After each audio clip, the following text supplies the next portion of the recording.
meeting will come to order. This is the frosty January 21st, 2025 meeting of the Landmarks and Historic Districts Board.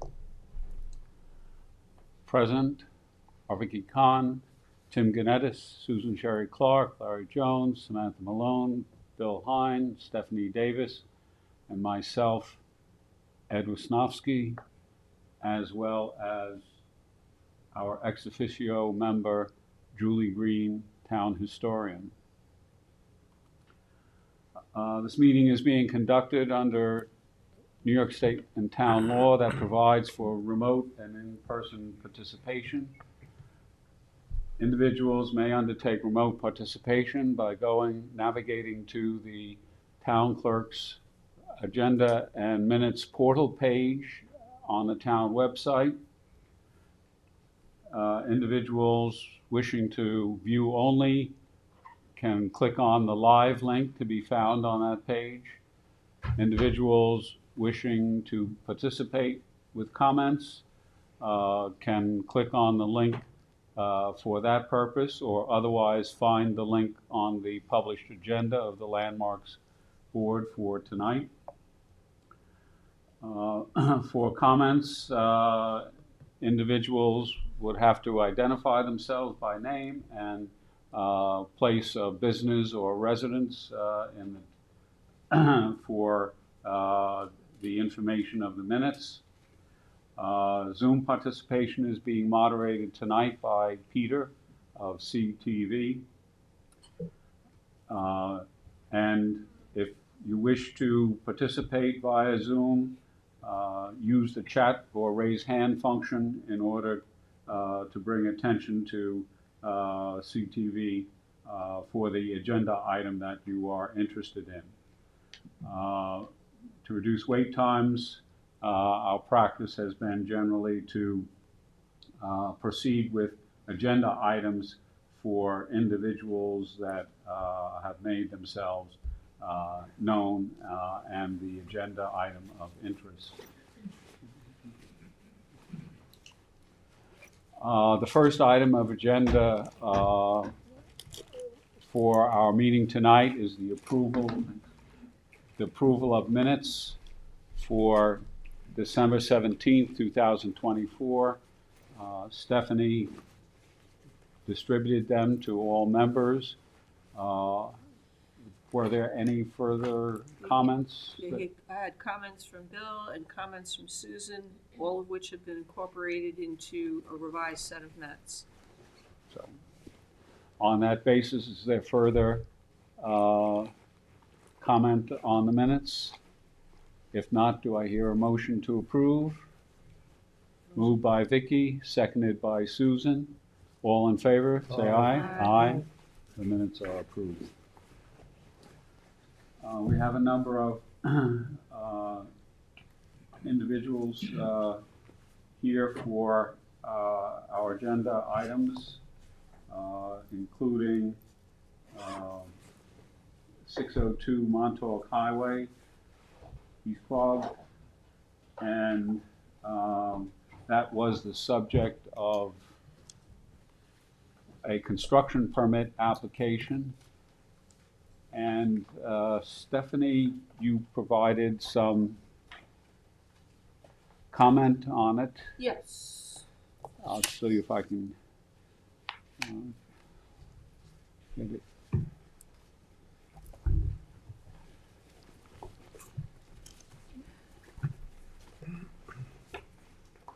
We reviewed an application, a construction application for this property back in 2022. At that time, we did not have an objection to the proposed work, but we did have some recommendations for reuse of historic materials. It appears that this building was actually constructed in about 1910, and it appears that it is associated with some the Aldrich family and the Carter family, both of which have been in East Quogue for a very, very long time. In 2022, it was proposed to make a addition to the northwest corner of the dwelling, a roofed-over deck addition to the northeast corner of the dwelling, and a chimney enclosure near the northeast corner of the dwelling. And as I said, we didn't have an objection to the work proposed at that time.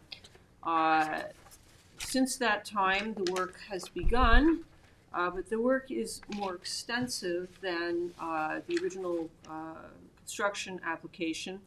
And I prepared a series of photographs here to show. Let's see, can we go back one, Ed? One page, please. One more. Yes. This shows the front of the house as it looked in 2022. Or actually, and then the lower photo shows how the house looks in January now. And what's changed here is that there is the addition that's going on the northeast side is, which you can see on the lower right there with the plywood over the second story piece of it. That addition projects out much more than the original proposed change. This is the side of the house that would be visible from Montauk Highway, except for the fact that there is a hedge in front of it. The porch is, as you can see, being rebuilt. We did get some additional information this afternoon indicating that the porch posts that used to exist there, which were turned posts, and they had decorative filigree at the top, which you can see in the top picture there, they are being reportedly restored and reinstalled on the finished project, which was one of the things that we wanted to see on the last go-around with this application. Ed, if you could turn to the next page. This essentially shows the back of the house. It faces away from Montauk Highway. And what was originally proposed was an addition not to that wing that's sticking out the back there, but there were additions proposed on the side. The currently proposed work, which is essentially done in terms of forming it up, is what's shown on the lower right photograph. There are now essentially that back gable end has been engulfed in additions on both sides of it. And there's a new wraparound porch being added, which was not, I believe, in the original application. The one thing that's good about this change is that there had been a very awkward chimney for a wood stove that used to exist, and you can see it in the upper photograph there coming out of the right side of the house and extending up above. The original construction proposed to enclose that chimney. The current proposal eliminates that chimney entirely, which I think is frankly an improvement. Ed, if you could turn to the next page. Okay. This is a picture of the facade that faced Lewis Road, okay, because this house is on a corner and the side road is Lewis Road, and this is the side that's most visible at this point from a public street. You can see at the top, back in 2022, there's an original window. It was one of the only two original windows remaining on the structure at that time. It's a little attic window with a triangular top to it. Again, the information we received this afternoon indicated that the attic gable windows with the peak tops are currently being restored and rebuilt and will be reinstalled once completed. The bottom photograph shows the work in progress as it exists right now. And of course, I've managed to get an oak tree right across where that attic window was. What's in there now is not that cute little attic window. It's a window that I understand from what we've been informed here that will be replaced with the attic window once reinstalled. This side, they are keeping the bay window. There was a porch on the back, which is now gone. That porch had some original elements in it. It appeared a couple of original windows and an original door. That porch has been eliminated. And then if you turn to the last page, Ed, okay, the top photograph shows the essentially the east side of the building, which faces away from Lewis Road. There was a bay window here, and again, one of those little attic windows at the top. At this point in time, the bay window has been eliminated in the new construction.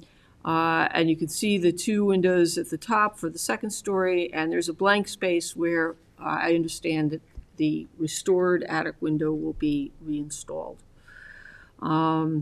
So at any rate, this essentially is a project from my point of view that has grown from when we saw it in 2022 to engulf more of the original structure at this point in time.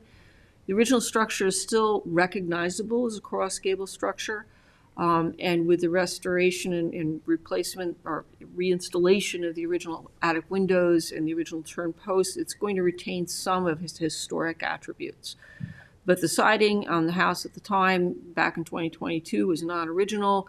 Most of the windows were non-original. The roof was obviously non-original, et cetera. So bottom line is this is a project that's gotten bigger, but there reportedly is going to be some saving of historic materials, and the house will retain its form. I don't think at this point that this house would meet any of the criteria for consideration as a landmark in the town, and I don't have any objection to the work that's currently underway.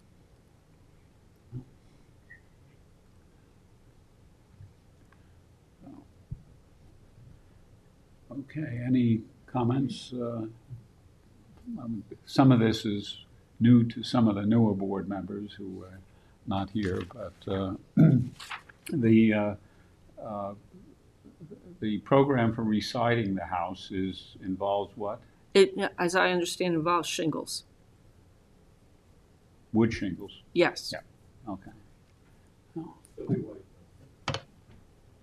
It'll be white? Mm-hmm. Okay. Well, if there's no comment, and I, received, I guess, the letter this afternoon about the updated work. Yeah. It's so odd because we filed 2 amendments for that project, and each time we filed amendments, they asked us to file for landmarks, and we did. We filed some paperwork, and maybe it was architectural review, maybe there was some confusion there as to the updates for each time we filed those amendments. All right. Not to carry on the discussion, but it probably should be carried on at the microphone rather than that. But that's you gave us the capsule. So if there's no problem, and David, did you take notice of the question of an amendment having been filed along the way as this, and somehow it got in the potpourri of the bureaucracy. So, okay. Well, if there's no problem with that, then would you return I'll return a response to the the next couple of building days. department of Yep. no objection? So, Yep. So that'll be done within the next couple of days. Okay, they have a work stop order on my project Yes. because of this. I'm aware of that. Yeah. Yes. That's why we try to get them out as quickly as possible. I appreciate that.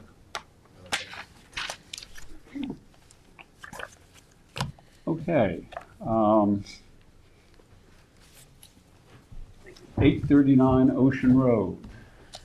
I did not prepare a written version about this, but let me just get up to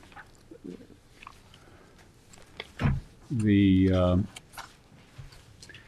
demolition prospect here.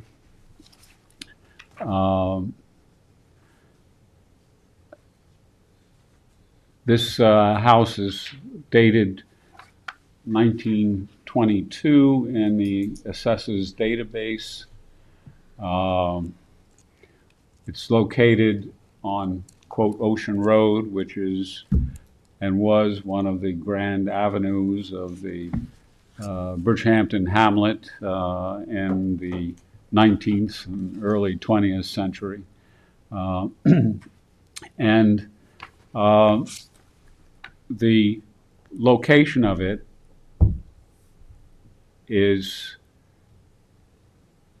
This is a 1916 map. There is no house shown on the Hyde real estate map for that year.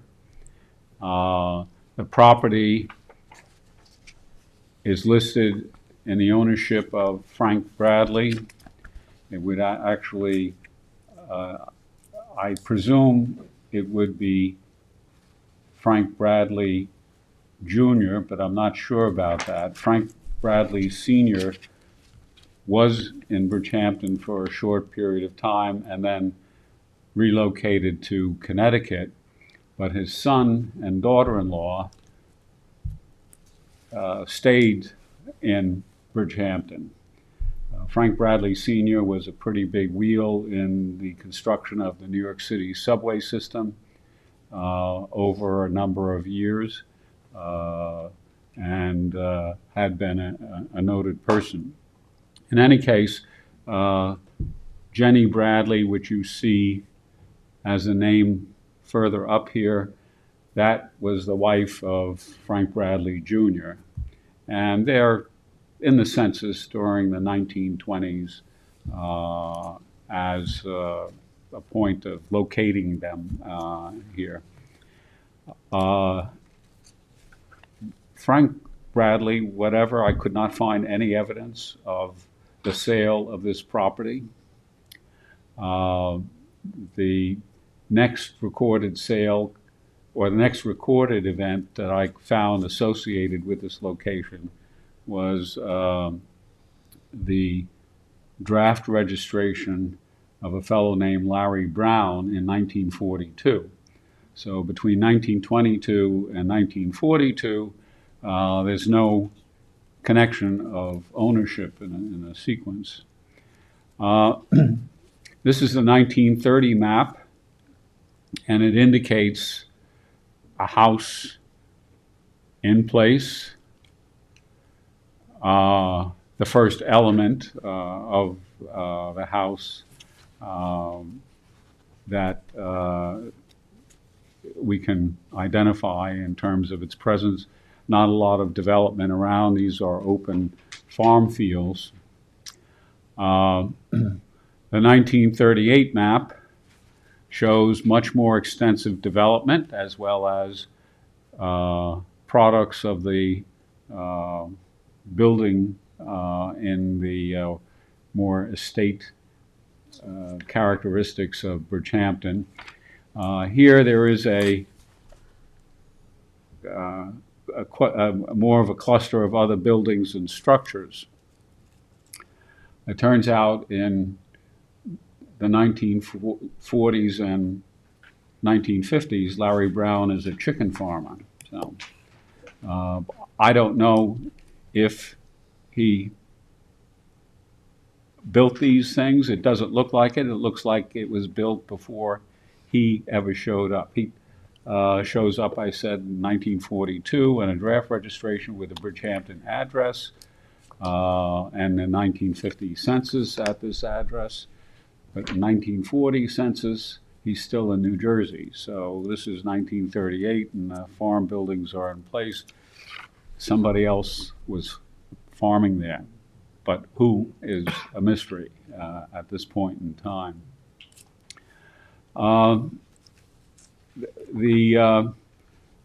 As we get on, the chicken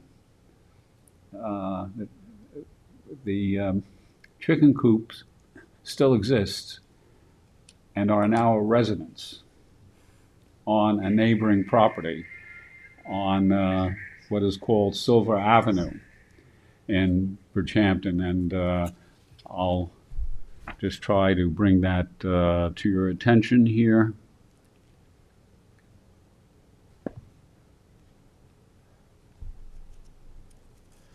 Okay, this is the property that we're concerned about here.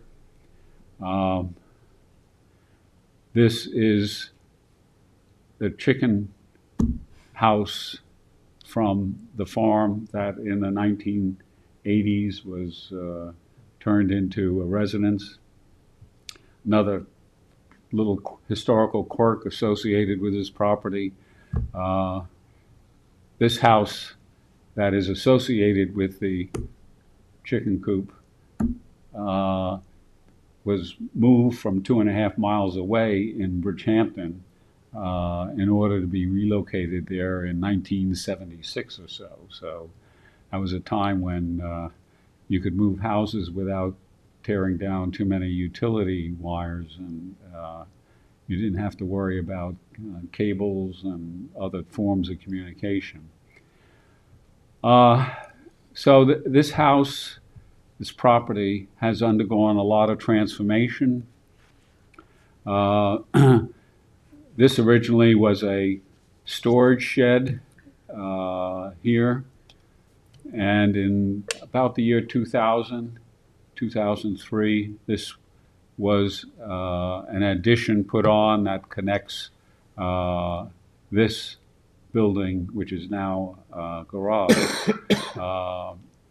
to the house as well. So there's a lot to the house. As you can see, it's got skylights. It's got a second-story porch on it that kind of wraps around the house. So it's considerably altered. The application photographs show a lot of unusual characteristics. So it also was looked at by AKRF in 2014. And AKRF chose not to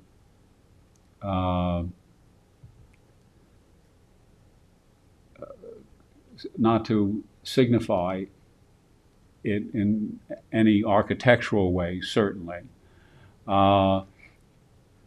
Here, 839 Ocean Road, when the house was drawn to its attention by the Landmarks Board, they describe it 1.5-story building, brick chimney, several large windows, second-story veranda, and their comment, the structure does not appear to retain integrity as a circa 1922 residence.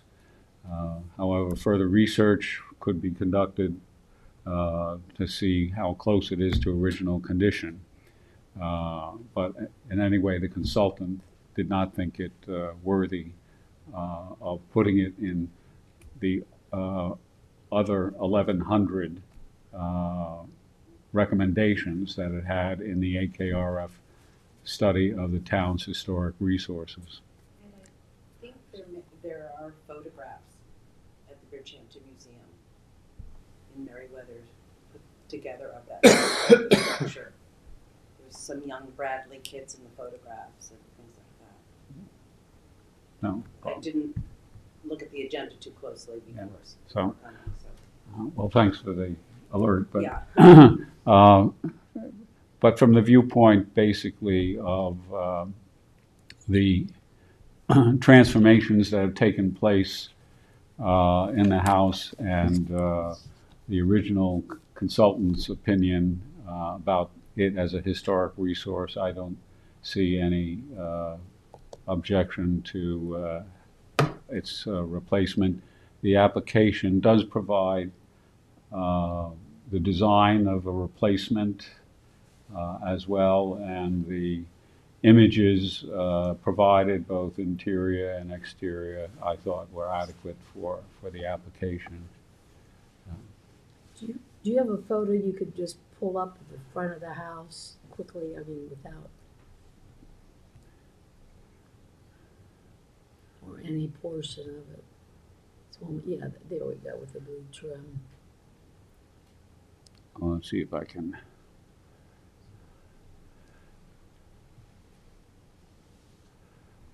Unfortunately, don't have a full photo.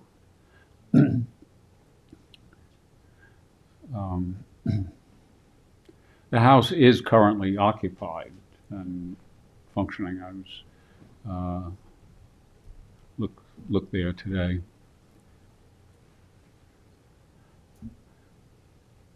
We'll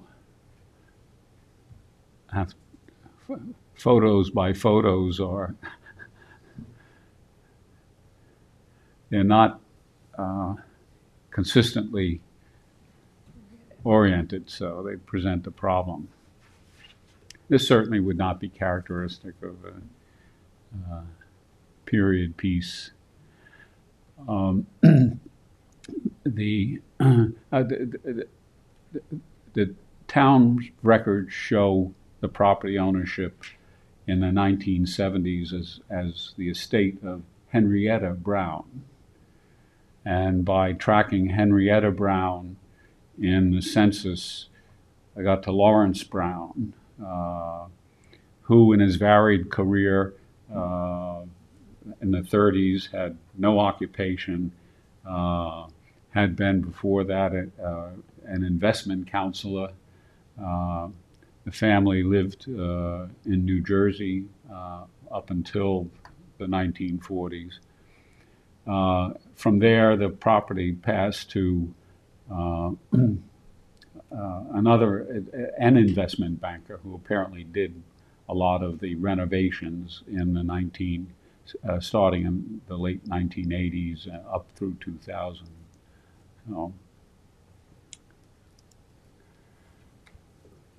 And I don't know if there's any other good photographs here to illustrate. Otherwise, we get into the schematics.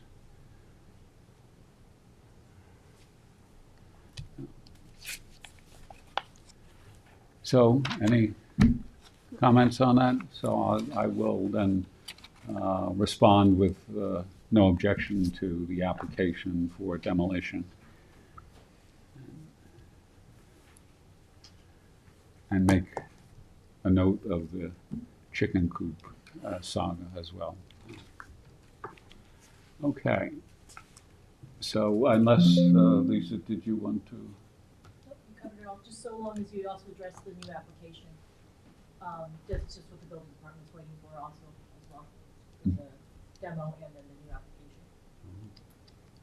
Okay. Thank you. Very good. Happy evening.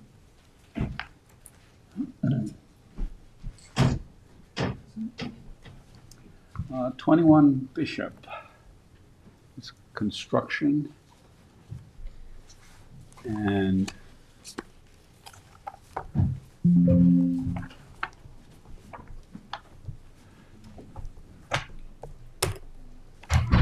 we had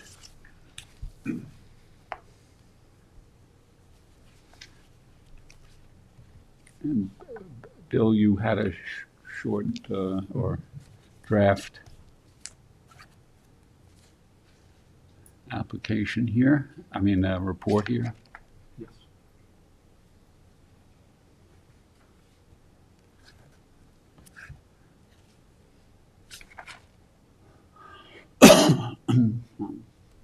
Okay.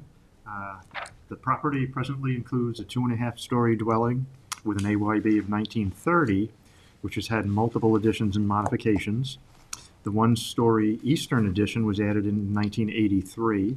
A pergola was added at a later date. The covered porch on the north side of the dwelling appears to be either a later addition or has been recently reconstructed. A large 2-story western addition and a 3rd-floor mezzanine and 2 3rd-floor dormers were added in 1994, along with the wraparound porch and the roof deck. The proposed work includes demolition of a porch and a 2nd-floor terrace and construction of a 2-story addition and other extensive modifications to the dwelling. The interior of the dwelling was not available for viewing at the time the exterior photographs were taken. There's also a non-historic detached garage with an AYB of 1990, for which no work is planned.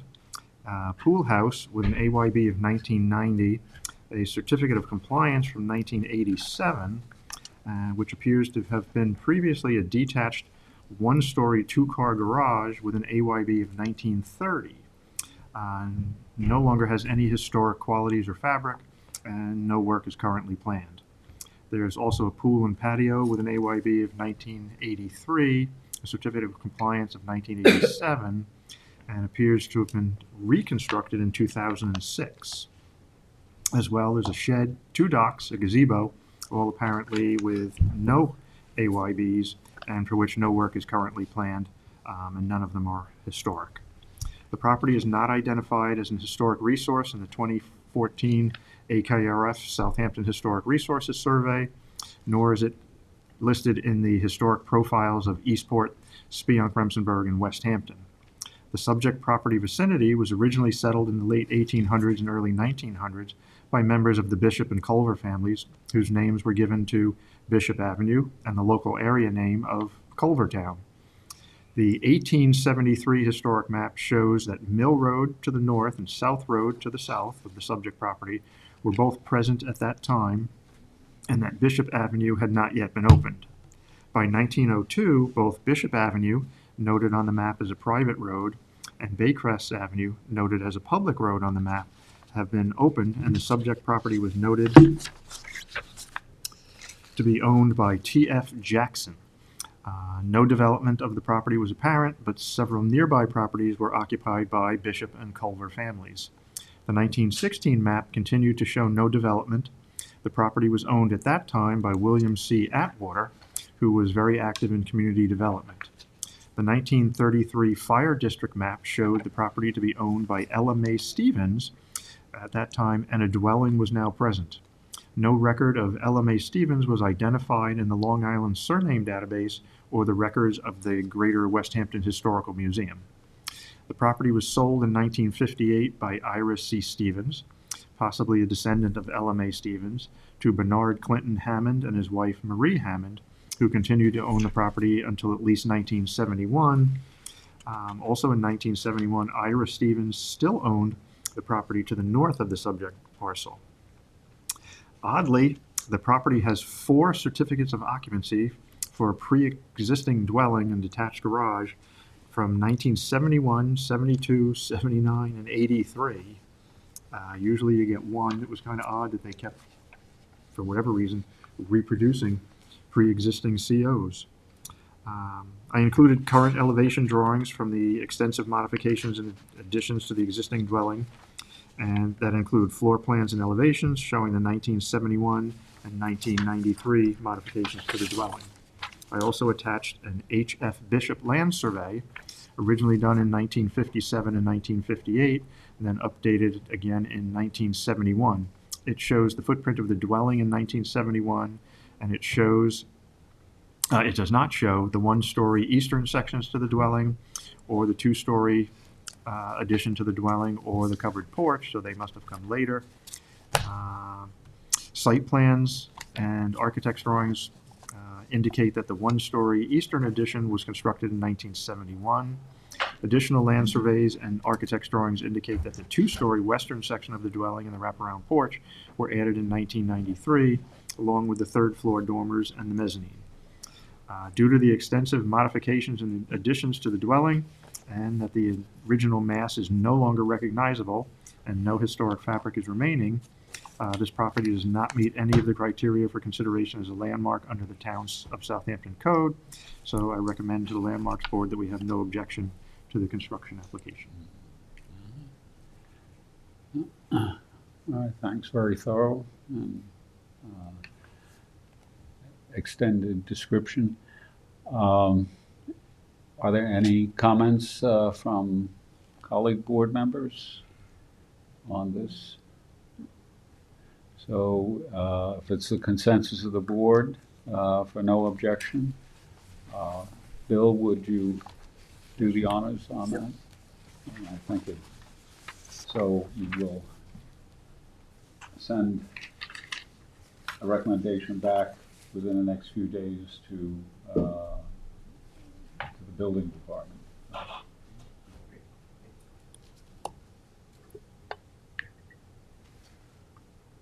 Okay.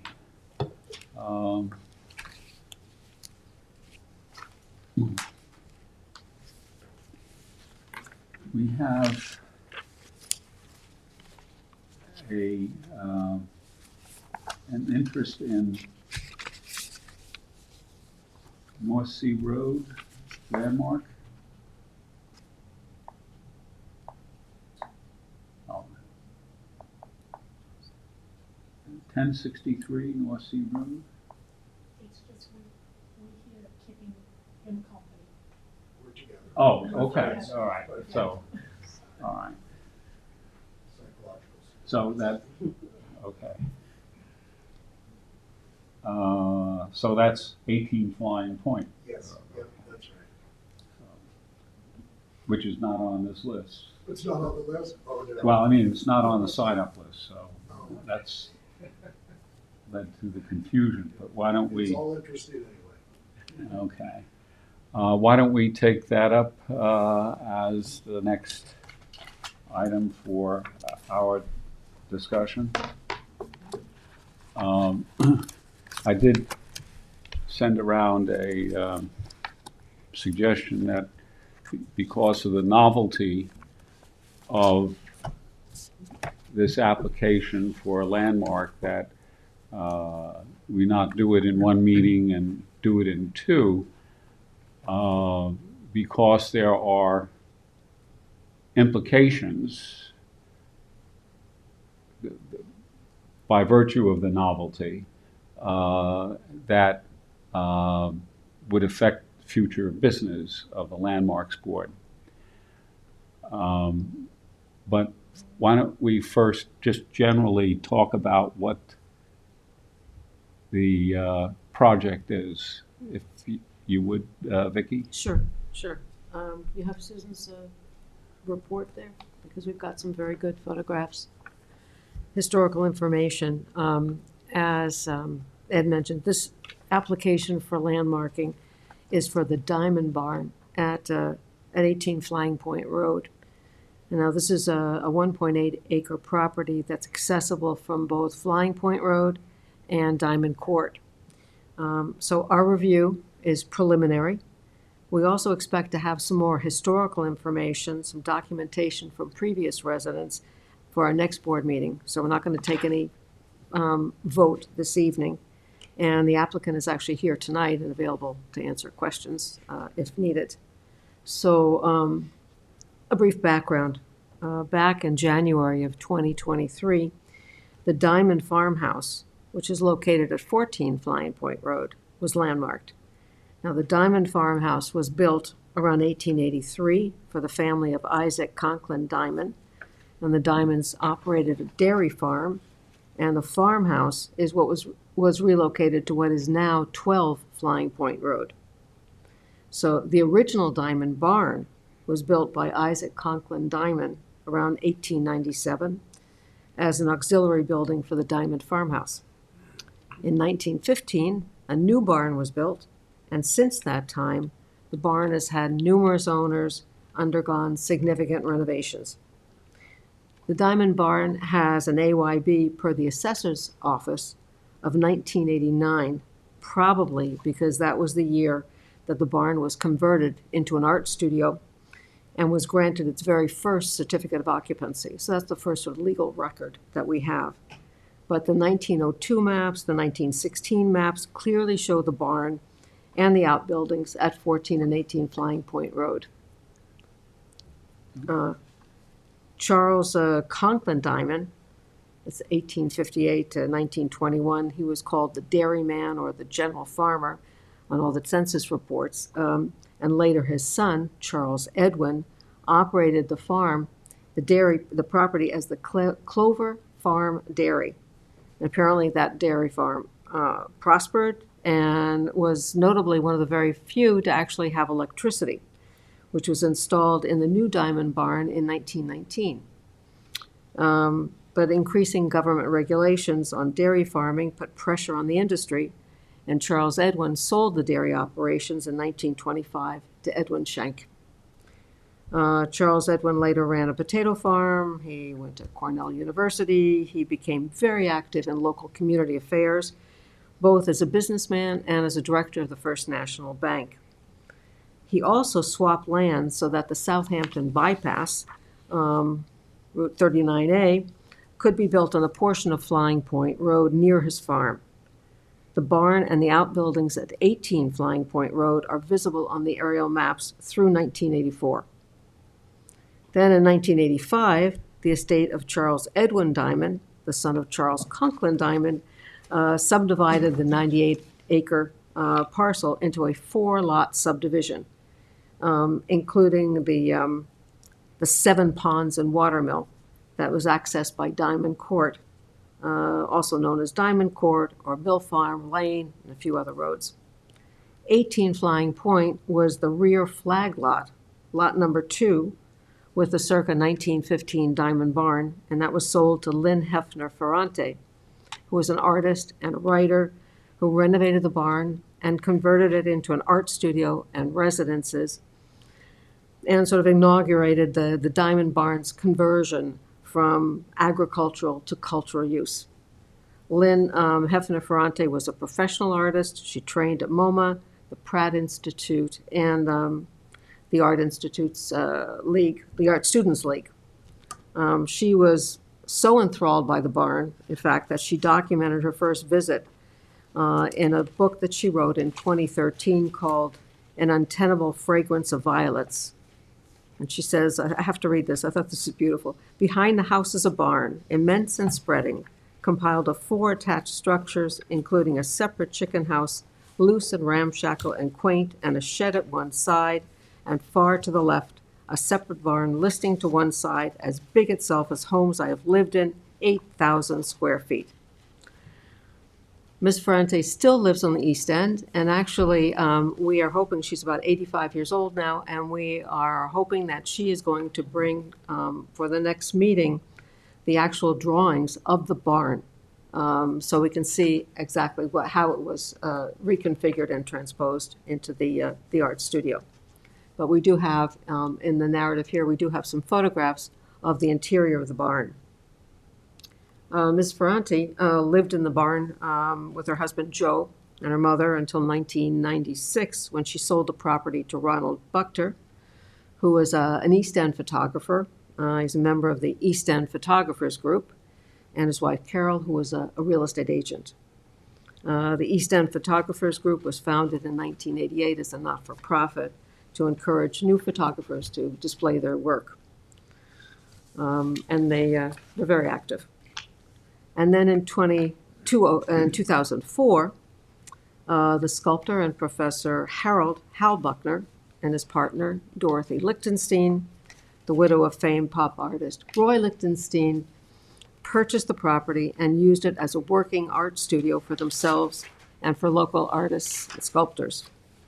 Buckner and Lichtenstein made significant changes and additions to the property. They got a building permit in 2014 to demolish a smaller former barn cottage and then construct a 2-story artist studio. And then Dorothy created the present rock garden. It's very large, beautiful rock garden over an old former barn structure, not the Diamond Barn, a former barn structure. And that's very visible as you enter the property. There's a photograph there, if you can zoom in on that, Ed, where you can see Dorothy Dorothy, yes, there she is in the working in the studio. The late Hal Buckner, the applicant's father, was a college professor and a sculptor. He was originally from the Northwest. He received his bachelor's and master's in painting and sculpture from University of Washington. He studied under Larry Rivers. He taught at various universities, including Long Island University and Pierce College. And he's most well known for his powder-coated aluminum sculptures of female figures. And his work was featured in multiple exhibitions from 1975 through 2022, including East End exhibitions at Guildhall, various East Hampton and New York City galleries, and most recently in 2022 at Southampton Center for the Arts. He exhibited in Palm Beach, Delray Beach, Hilton Head, Miami, Naples, Seattle, San Francisco, Berlin, Munich, Mykonos. He also was commissioned for site-specific installations all over the country and internationally. And those commissions included artworks in stainless steel and wood, cast bronze sculptures, cast aluminum sculptures, and kinetic sculptures, as well as paintings. And some of his work is actually on site. There's one of his sculptures right there at the property. And some of his sculptures actually will be shown at Art Miami this December. Dorothy Dorothy Lichtenstein was co-founder of the widow of Roy Lichtenstein was the co-founder of the Roy Lichtenstein Foundation, a highly regarded philanthropist. She was born in Brooklyn, the daughter of a municipal judge. She attended Arcadia University. She met and married Roy in 1968, and they relocated to Southampton in 1970. And there she founded a creative writing and film program at Stony Brook, Southampton. And in 2017, she established the Dorothy Lichtenstein Arts Reach Fund for Art and Social Justice at the Parish Art Museum. She made significant donations of money, of art, of real estate through the Roy Lichtenstein Foundation to advance artistic endeavors and preserve works of art. The beneficiaries these are just the ones that I could find out about. Beneficiaries include the Parish Museum, over $600,000, Stony Brook University, over $1 million to the Graduate Arts Program, Ohio State University, over $6 million to endow 2 chairs, the Whitney Museum. Those donations could exceed perhaps $29 million, and they include Roy Lichtenstein's artist studio building on Washington Street in the village, previously the home of artist Margaret Varga. She also donated to the Smithsonian Institute's Archives of American Art, and then to multiple universities and museums around the world. So in conclusion, 18 Flying Point, the Diamond Barn, has been notable for its role in both farming and in cultural activities over the past 110 years, with the first 70 marked by traditional East End activity, dairy operations, potato farming, and then the last 40 years marked by distinguished art world painters and sculptors and writers whose work is exhibited in museums nationally and internationally. We believe that it's possible the Diamond Barn may meet the town requirements for designation as a landmark by virtue of possessing historic interest and value as part of the cultural, political, and social history of the East End, and it is identified with local historic personages. The property was the home of the original Diamond Farmhouse, which was relocated to 12 Flying Point and landmarked in 2023. The Diamond Barn at 18 Flying Point was built in 1915. Electricity was installed in 1919. That was very notable because at that time in the United States, less than 10% of farms actually had electricity. And that didn't change perceptibly to the 1940s. A little factoid I dug up through the Federal Reserve Bank. C. Elmer Smith, the Diamond Barn builder, is credited with building the Southampton Hospital, and he was the 4th mayor of Southampton Village. C. Edwin Smith, who was the son of C. Elmer, was the director of the First National Bank, and he was instrumental in providing housing for local citizens, particularly in the Hillcrest area, and in the creation of the Southampton Bypass, Route 39A, over a portion of Flying Point Road. And then noted sculptors, artists, writers, photographers, philanthropists established the studio at Diamond Barn, including Roy Buckner, Lynn Hefner-Ferranti, Hal Buckner, Dorothy Lichtenstein, and currently sculptor Oscar Molina, who's here with this evening. So that is a sort of a brief intro. We will have more discussion and more information for the meeting next week. As I said, Troy Buckner, the applicant, is here in the audience if you have any questions or any of the material that we presented to date. So thank you for the presentation, and Susan for capitalizing on all your work for all the years that you've been following the Diamond Farm and the Diamond property. Yes. It was a pleasure to have another visit there. Yes. Thank you so much, everybody. So what's unique about this is that it's a structure. It's a structure that is no longer being used for its original purpose. There are no milk cows No within potatoes. 50 miles. There was a ramp, though. Yeah, and so there's a change of use that has taken place. The context for the original building, obviously, the farm operation has been subdivided and suburbanized and character around it. And the question arises, does any of that change of use, extensive remodeling that has taken place, including perhaps even a series of windows imported from West Hampton? Hopefully, we'll have more information on that for the next meeting. We really So, don't know. We're sure. There are many curious elements involved in it, but that's just to characterize the renovation aspect Right, multiple of renovations. an original building.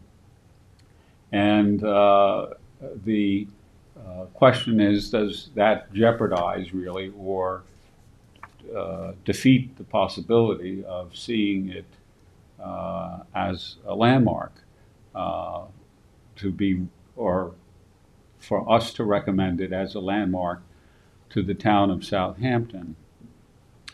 Now, just to put some things in context here, Bridgehampton, that I know of the past, was filled with barns. And one on Montauk Highway here, and Julie would have perhaps some familiarity with this because the barn once sat on Ludlow Grange. And I think it was slated for demolition. And it's a historic property in Bridgehampton, without going into its details. And it was slated for demolition, and the owner of this, at Ludlow Grange, is across the street. And the owner of this property, a developer with a historical consciousness, decided to ask for it, and it was moved across the street and turned into a residence.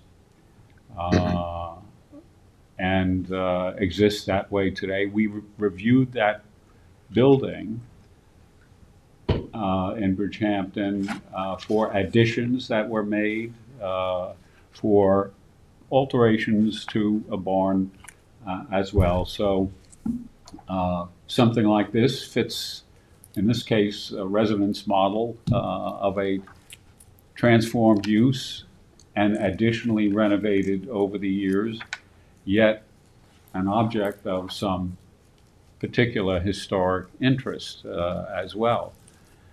And being a place where there are plenty of potato barns, this happens to be another one in Bridgehampton, and it's associated with Dorothy Lichtenstein. And it was converted into a residence. Let's see if I have the pictures I should show. Maybe I can get oblique pictures to show. In the 1990s, as you can see, shed dormers were put on the roof of the barn in order to produce bedrooms and living space for the individual who lives there and basically is a caretaker of that property for the Lichtenstein estate. So, what street's that on by chance? Does it? it's Lumber Lane. Okay. Thanks, that's all I need to know. So that, just shows too, and if you probably didn't catch it, but when we were looking at Ocean Road before, And looking at the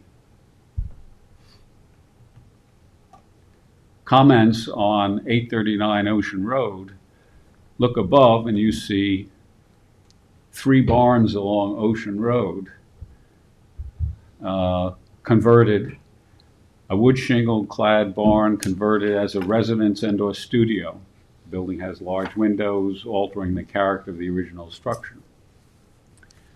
Barn conversion appears to have 2 substantially modified original structure.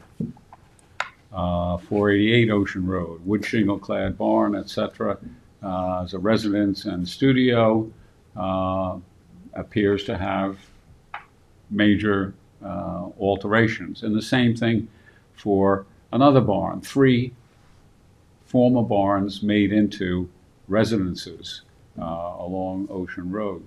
So the barns have some historic value, quote, as agricultural products, but they have been altered and renovated in a characteristic to differentiate them.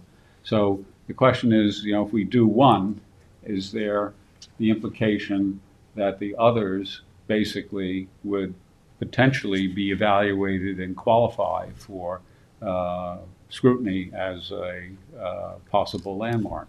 I think the follow-on question for this application is that these were barns beautiful barns that, evolved and were modified into residences. In this case, though, you have 40 years, the last 40 years, where they're not just residences, they are working art studios, and studios for artists who are established. It's not just somebody sort of dabbling, I think I'll be, I'll take a, paint by numbers kit. I mean, these are major, established, juried, exhibiting nationally and internationally. And it's had the last 40 years have been continuous in that effort.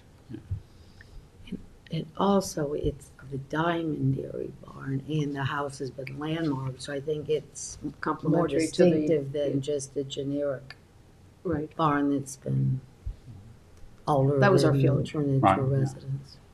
Well, I'm raising the question that, Yeah, well, so I'm just saying- what disqualifies for potential consideration as a landmark? And change of use is apparent here, but we've had really many kinds of change of uses. If you look at even we have had buildings like school buildings turned into civic centers, community centers, community meeting places, or turned into museums as well. So that would not seem to be a disqualifying feature of for landmarking. And my very general comment is, and I've made it before, is like a lot of times we'll read the application and we'll say, you should adaptively use it on the property, don't demolish it, use it for something. And then we have people using the building. And so I think that really, in a sense, elevates it in a certain way that it's been saved. Because if it's not being used for something or anything, we're not going to have dairy, we're not going to have cows in there anymore. If it's not being used, then it's not going to be there. So if we're going to preserve these in any sense, they're going to be altered in some fashion. And I think that ought to be rewarded versus, it's a positive versus, and I understand the negative architectural, value, but positively, culturally, I see that as a plus. It's part of it will be the cultural criteria for landmarking, yes. not just it's not an example of original agricultural structure in its original condition.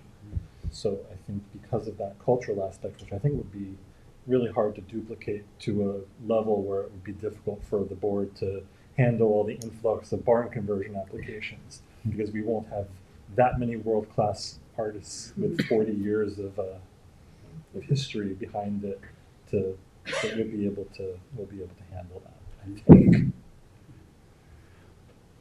One thing I would comment about the AKRF approach to evaluating the structures that they presented in the town of Southampton's survey, Historic Resources, is that they weren't looking at the other dimensions for landmarking very much.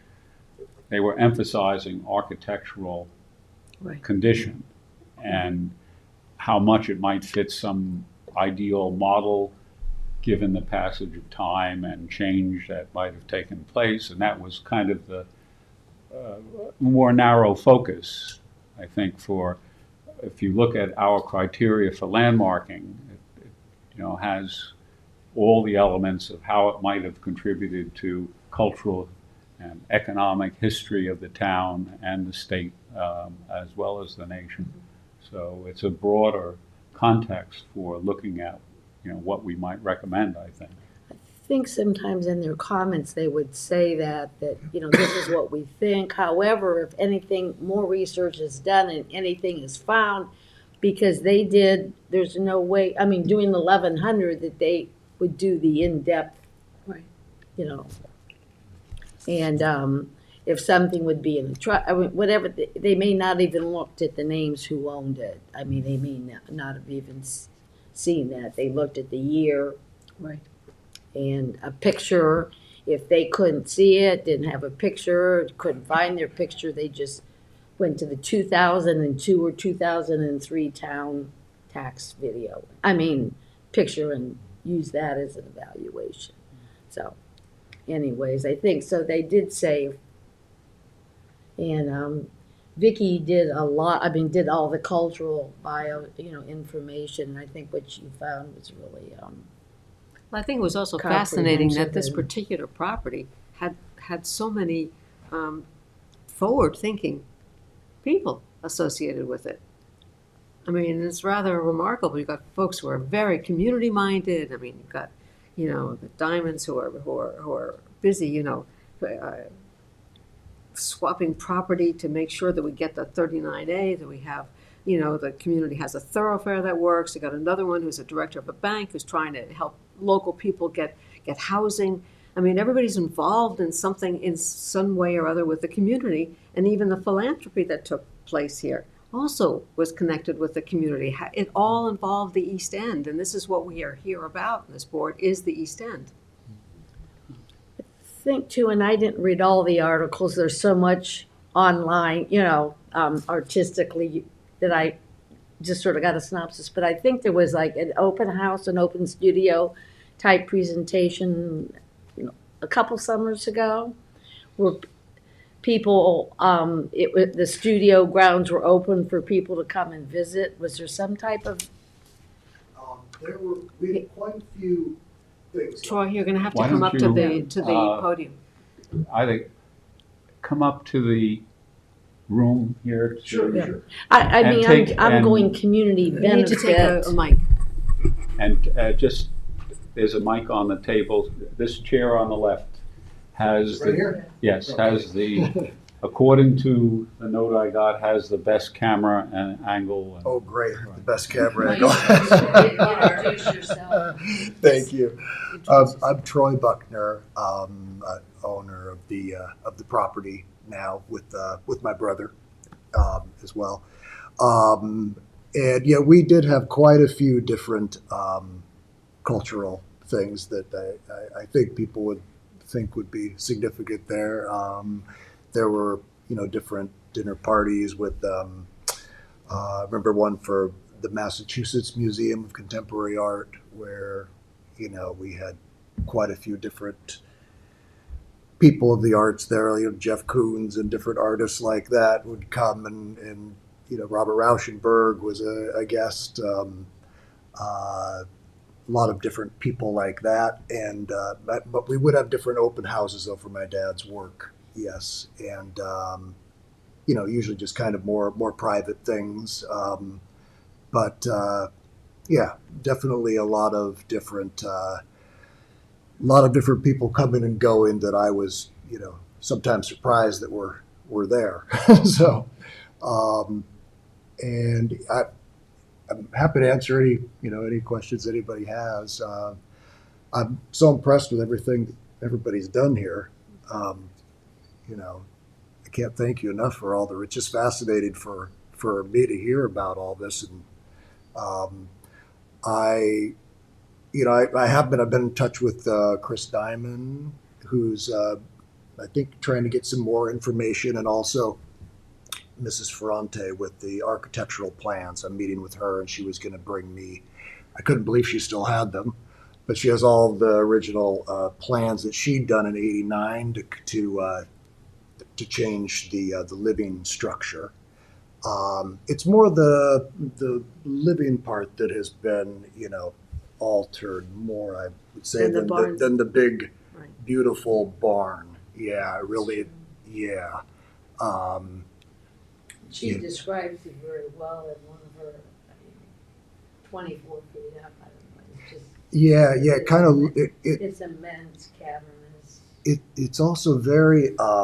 It kind of looms out over Flying Point Road this time of year. Also, it's pretty visible from the street. Is one thing that I love about the idea of saving it, because it is just kind of and in the summer as well. But this time of year, you just really see it.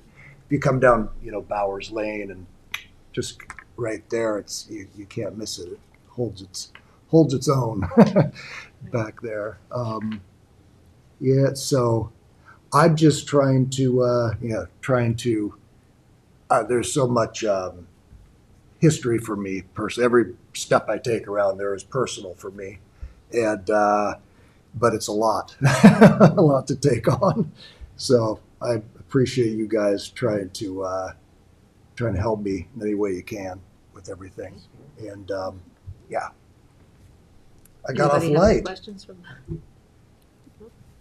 No questions? I got off very light. Thank you. Thanks, everybody. Thank you. So we expect to make more progress in February.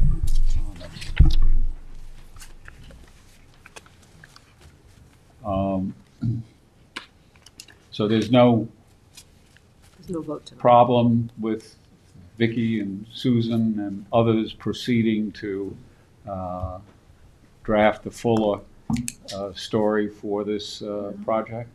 Sounds good. Okay. Love to hear if you have Good. more. That's great. That's good.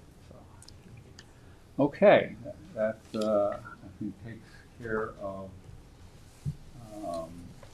that item. And we can go back to what we have otherwise on our agenda. And let's start with the demolition permit for 109 Montauk Highway,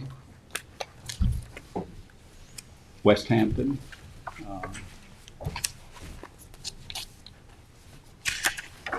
Which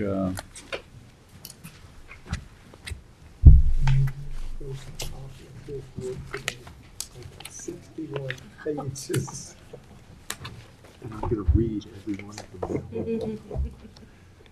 which we've all had some exposure, most of us had exposure to.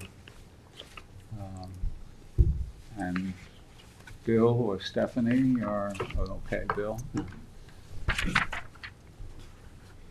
This is a complicated property in that there's 6 different buildings, and all 6 are slated to be demolished. The area historically was located between the settlement areas of Union Place to the west and Beaver Dam to the east. The property, which includes 2 dwellings, one of which has a hand-hewn heavy timber frame, 3 detached garages, a shed foundation, is identified in the 2014 AKRF Town of Southampton Historic Resources Survey as Historic Resource WH41. The property was not identified in the 2004 historical profiles of Eastport, Spionk, Remsenburg, and West Hampton.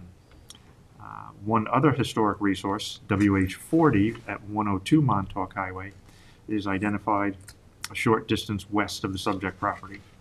The eastern part of the property is wooded, slopes downward to a drainage that connects to a small creek leading to Moriches Bay. The immediate area of the subject property was historically largely wooded or farmed but is no longer farmed and has experienced considerable residential construction infilling in the 20th century. The Town of Southampton Community Preservation Fund plans to purchase this property. The proposed work includes demolition of all 6 structures on the property, and no new structures are proposed. This general area was originally settled by several families, including members of the Rayner, Jagger, and Fordham families, and the early maps typically show structures primarily along Montauk Highway.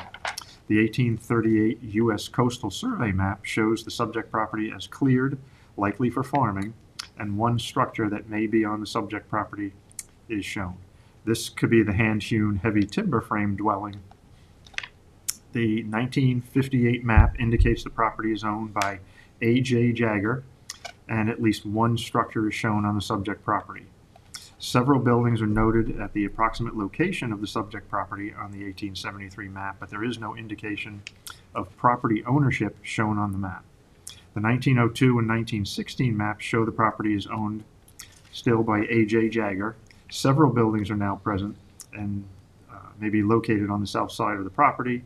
Multiple properties owned by the Jagger family members are nearby.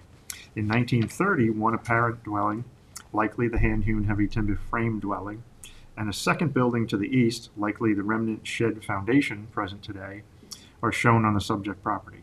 An additional building may be present further to the east. The property is cleared, suggesting agricultural use. The 1838 aerial map, or aerial photo, shows the property is clearly used for agriculture. The hand-hewn heavy timber framed dwelling is present, as are several buildings to the southeast. None of the buildings currently on the west side of the property were present in 1938. By 1947, the second dwelling and one of the garages on the west side of the property have been constructed. A.J. Jagger, who was shown as owning the subject property on the 1858, 1902, and 1916 maps, was Andrew Jackson Jagger, the eldest son of Enoch Fanning Jagger of West Hampton and Phoebe Conklin of Southold. Based on U.S. Census information, Andrew Jackson Jagger was a farmer from at least 1850 to 1900. Andrew married Rachel Bishop of West Hampton in about 1856, and they had 4 children between 1856 and 1872, all of whom were reportedly born in West Hampton. It appears likely that the hand-hewn heavy timber frame dwelling on the subject property was used by Andrew Jackson Jagger and his family during their period of ownership and farming. Andrew and Rachel's son, Willard F. Jagger, was reported in census records to live in their home in 1880 and to be a florist farmer adjacent to his father, Andrew, in the 1900 and 1910. By 1930 and 1938, the aerial photos show several greenhouses on the property to the south of the subject property, and the 1902 and 1916 maps also suggest the presence of greenhouses in this area. Andrew's father, Enoch Fanning Jagger, was one of several sons of Enoch Jagger of West Hampton and Mahiable Fanning of Southampton. They were married in Southampton in 1788 and lived in West Hampton. Based on the birthplaces of all of their children, Enoch Jagger was in turn one of the many children of Stephen Jagger, who came from Southampton and acquired a large amount of land in the West Hampton area. Stephen settled at what is now 112 Montauk Highway, just to the west of the subject property. Stephen Jagger's home, known as the Jagger House, was built about 1748 and was added to the New York State and National Registers of Historic Places in 1978. The house remained present till at least 1984, but burned not long after, with the remnants subsequently removed. Stephen Jagger's second wife was Miriam Wicks of Comac, and their first son was Enoch Jagger. Thus, Andrew Jackson Jagger was the great-grandson of the original settler of West Hampton and one of the many Jagger families who initially developed the area in the subject property vicinity. Census information from 1920, 1930, and 1940 indicates that John, Michael, Catherine, Nellie, and Sophie Stacknick, who were immigrants from Poland, were living on the subject property during those years and were involved in the duck farming business. At least a portion of the property appears to have passed into John Stacknick's ownership in 1929. John Stacknick sold the property to G. Zook in 1948. Thereafter, the property was owned by members of the Zuck, Sheehan, and Moskowitz family. The 2014 AKRF Town of Southampton Historic Survey states that the property noted as WH41 is an early vernacular house, likely dating to the first quarter of the 19th century. This single-story side gable house has a high knee wall and a central brick chimney. The three-bay facade includes 2 windows containing 2/1 double-hung sash, apparent turn-of-the-century replacements, and a door in the end bay, which is accessed via a small shed-roofed entry porch, also a likely early 20th century addition. While the house has been altered with asbestos shingle siding and the circa 1900 updates noted, it retains its early vernacular form and fenestration pattern. No house appears to be shown in the precise location on the 1916 map, though the A.J. Jagger property includes the site of the house and several buildings are shown on the property. This property appears landmark eligible under town criteria A and C. Photographs were taken January 3rd, 2025 by the Landmarks Board. The interior of the one-story dwelling on the property was not available for viewing, so no interior photos could be taken of that building. I did include a key map in the photographs in order to try and clarify which buildings I was discussing, and then I numbered each one 1 through 6 so that they could be followed, because it was quite an undertaking to get them all in there. In summary, the subject property appears to have been initially developed with the timber frame dwelling in the early 1800s, was owned and farmed by Andrew Jackson Jagger, a descendant of Stephen Jagger, an original settler of the area, and his family from the mid-1800s to early 1900s. From the early to mid-1900s, the property was occupied by members of the Stacknick family, who were Polish immigrants involved in duck farming. Buildings associated with both families remain present on site, although in deteriorated conditions.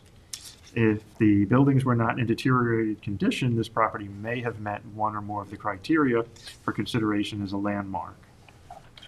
The first structure, which I labeled number 1, is the one-story house, has an AYB of 1938. The interior was not accessible. Its condition inside is unknown. The exterior is in minor disrepair, and it appears that it could be repaired and subsequently used. The roofing will be failing soon, and water will be entering the building if it's not replaced. The covered front porch is in very poor condition. The siding is asbestos shingles. The rear stoop is in very poor condition.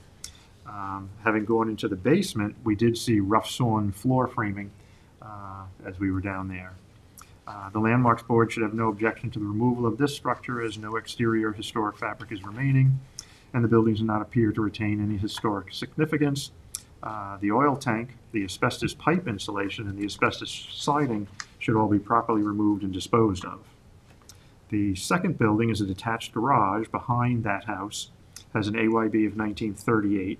The original garage exterior and interior are in disrepair, but appear that they could be repaired and subsequently used. The roofing will be completely failing very soon, and water will be entering the structure if it's not replaced. The lean-to addition on the south side appears in very poor condition and should be removed. It also has asphalt shingle, roofing shingle siding on both of those garages. They have The gable of my concrete block garage has that, also. does it? Yeah. The Landmarks Board should have no objection to the removal of this structure, as no exterior historic fabric is remaining and the building does not appear to retain any historic significance. The 2 cesspools, the 2 gas tanks that were inside one of the garages, and the asbestos siding should all be properly removed and disposed of. The structure behind that garage, called number 3, also a detached garage, also has an AYB of 1938. The original garage exterior and interior are in disrepair, but appear that they could be repaired and subsequently used. The roofing will be completely failing very soon, and water will be entering the structure if it's not replaced. The overhead door is in disrepair and needs to be replaced. The garage is made up of a combination of older, reclaimed, and new framing members. Some of the sheathing on the side walls was only long enough to reach from stud to stud, which looked like they were about 2 feet on center. They doubled the studs so that there would be enough wall there to attach the boards to them. Kind of a hodgepodge of a building. The Landmarks Board should have no objection to the removal of this structure, as no exterior historic fabric is remaining and the building does not appear to retain any historic significance. The important building, structure number 4, the 1.5-story house with the AYB of 1820. The interior finishes of this structure have been completely removed, and the hand-hewn heavy timber frame is entirely visible inside the house. The frame is in somewhat serviceable condition and could be repaired or salvaged or repurposed. The roof has partially collapsed on the south side, and the subflooring beneath this roof area has been removed, exposing the small round cellar area. The second floor framing and the subflooring has also been partially removed. The lean-to addition on the south side appears to be in very poor condition, and the roof has collapsed, so it should be removed.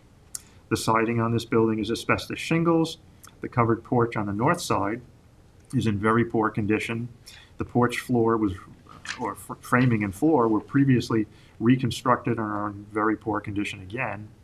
The siding and sheathing have been removed from the wall between the 1.5-story dwelling and the lean-to addition, exposing that to the weather.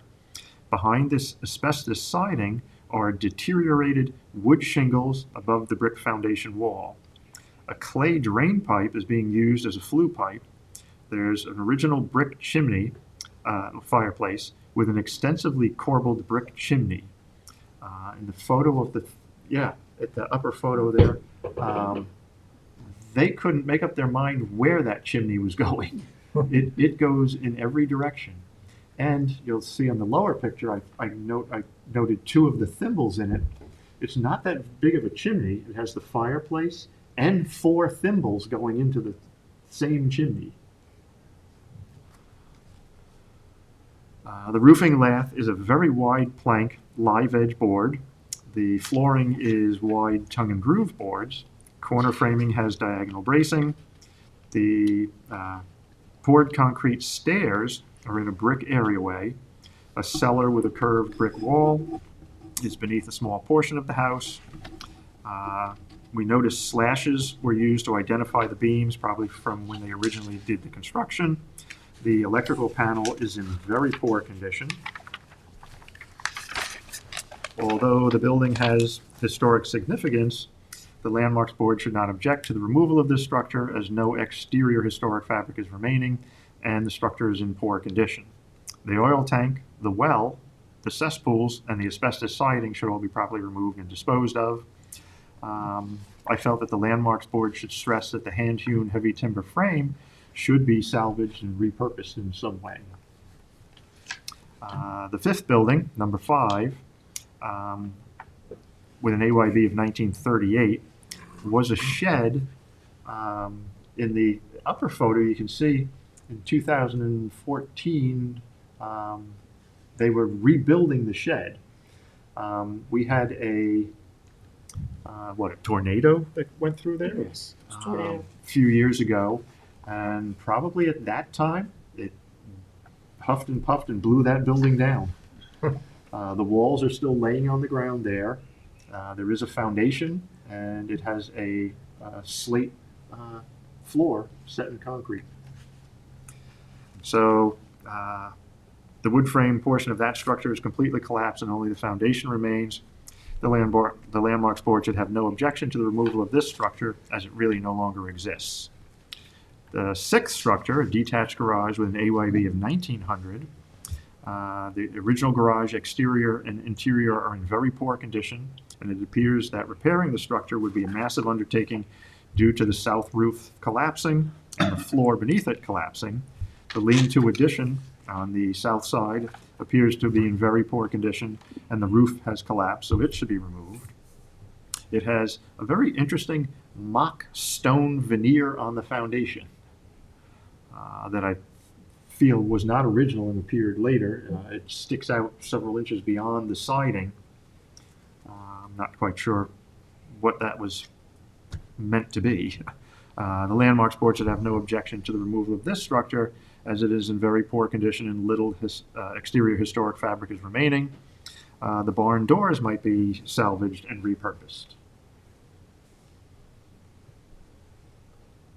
Yeah, you can see in that lower picture, there's not much left of the roof on the lean-to or the main portion of that garage. Particularly the houses, with demolition by neglect, I assume. I mean, just, It it seems to hasn't have- been lived in, I mean, not necessarily by the current owners, but Yeah. A while back, somebody purchased it and they were doing work there, and I don't think they had permits for things, and Oh, I think okay. they were stopped. Then it seemed to change hands a couple of times. I think at one time it had bank ownership. Yes, so, Yeah. So that would indicate possibly a foreclosure Yeah. of perhaps the work that was being done. Just my casual view of aerial imagery showed that it's really been not any activity at this site since 2008. And that was the time of the bank ownership coming into play. Right. There is no actual driveway into the property. Everything is just overgrown with tall grass and other small trees just coming up out of it. And, yeah, it doesn't look like anybody's really maintained anything there for quite a while. it's just sad looking at the one picture to what it is. Yes, that one Today. photo, yep, from the GIS, yes. But observing all that old timber in the frame Yes. kind of rips your heart out. Yeah, it had a Yeah. handsome frame. At least the gable end section, you got the picture of. Yeah. Nice looking. But somebody's definitely been inside and pulled up the subflooring and pulled out a lot of the joists for the second floor. For whatever reason, they peeled the sheathing off the back wall and exposed it to where the lean-to roof had collapsed, so now weather's getting in there. They'd removed some of the first floor, subfloor, underneath where there was the hole in the roof. Again, not sure quite why. Yeah, some of those were cut out like rectangles in the floor. Yes. like- Almost like a duck would go through them or something. Right. And there is a nice stairs going up with a handrail on it. With a little sweep as it gets to the top, nice curve as it turns around and heads back along the balcony.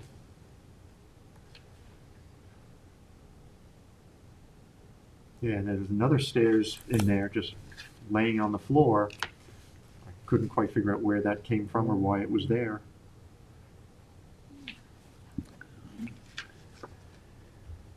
Well, very thorough, and the structural analysis is also very complete. So any comments? It's something yet of a mystery as to its ultimate origin, in the sense that, was it continuously there or not? My sense, it was moved there in the 1920s or so, given the look at the brick at the cellar entrance and the concrete stairway that was put in there. But at the moment, that's only a guess in the absence of real information. The 20th century, early 20th century owner, Willard Jagger, Yeah, that was the Andrew Jackson Jagger's son. son. Right. He's the one who built all the greenhouses on the Yeah, to the south. the south end of the old agricultural property that was there. But he was also involved in some real estate ownership elsewhere in this community, and it seemed to me possible that in the absence of selling something but had an old house on it, that he might have captured it and relocated it at a point, and then it was sold for the duck farming Stachniks, who the Stachniks sold it to the Zooks. they were related. It was an in-law that they were selling to. I forget the husband or the wife-in-law. And then David reports that he had talked to a gentleman who had once lived there, John Zook, whose ownership shows up on the property. And he was a major program director for NASA out in California for many years, ahead of a couple major programs there. And that probably then was sold to the more modern ownership of Sheehan and others that you mentioned. He told me that he grew up in that house That- and attended West Hampton Beach schools. I don't think he was much older than me, maybe a little bit older. Probably graduated in the 60s. Ed, did you say they grew orchids for export to the city? No, not chrysanthemums, some kind of flowers. Carnations. Huh? Carnations. With what? Carnations. You know, Yes. the kind of thing you put in your lapel. Oh, yeah.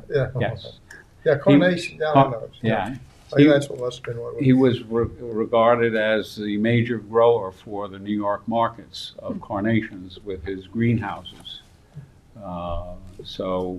Among other things, apparently made him very prosperous. And he also had another agricultural exposure, if you will. He spent some time in Bermuda and basically helped them cultivate the right types of potatoes that would grow in Bermuda. So he had some agricultural expertise, whether acquired or by experience, acquired by education or experiences. You know, I don't know, but he did have a fair amount of agricultural success. How do you suppose that term duck farming came up? I've heard of chinchilla ranching back when they used to do that ads on TV late at night for people to raise chinchillas, I suppose, for fur coats. But farming seems like a funny thing to say about ducks because you're not growing them out of the ground. Some farms called them duck ranches, Yes. Ah, but most of them were called duck farms. oh, that sounds I've always wondered that too. yeah. And how would you explain solar farms or wind farms? Touche. So, okay, so based on that, since you have some recommendations to make, would you do the report and recommendations to them as well? All right, thank you, Bill. So, Sorry. 11, let's see, what,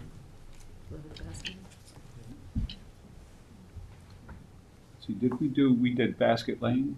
We have not We done didn't Basket do Neck Basket Lane now. Lane, okay. So that is another demolition.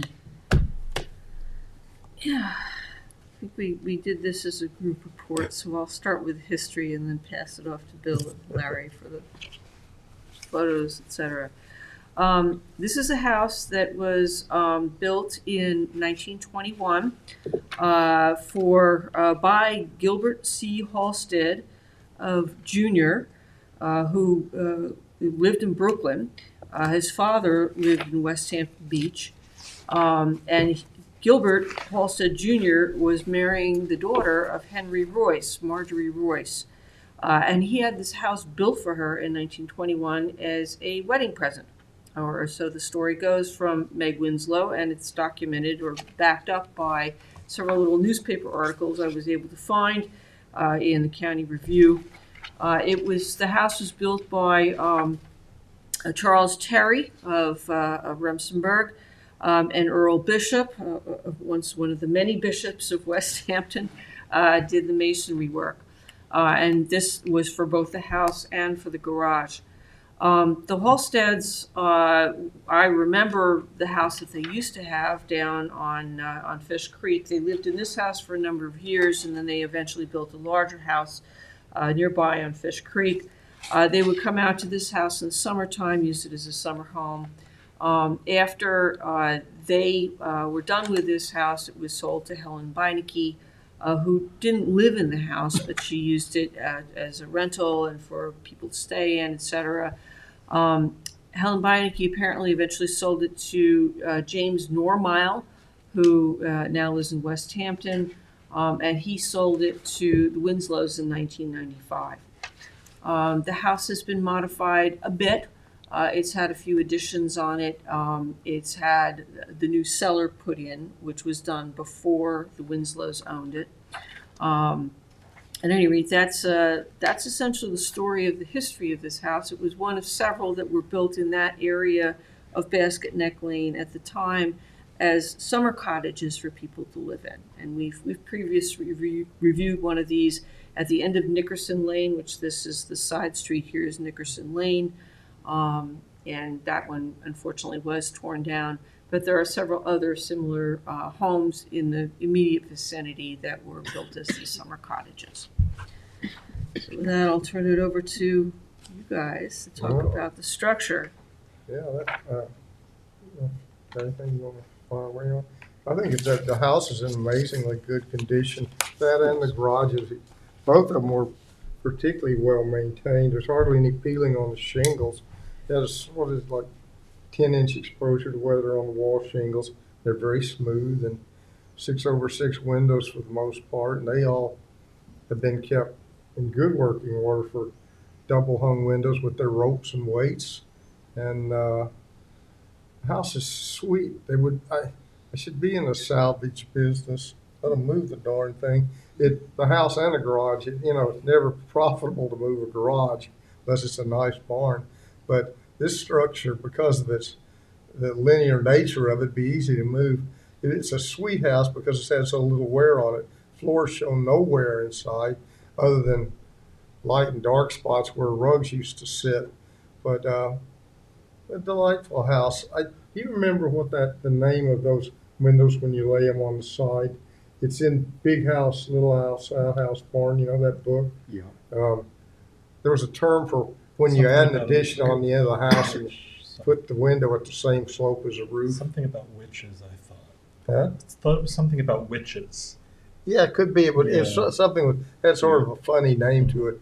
But anyway, it has brand new, or relatively almost brand new, appear to be hardwood blinds or shutters. And they're functional hardware. Very nice, because I would call it a Dutch revival if I had to put a term on it, but it has a Dutch resembling front, at least some of the elements.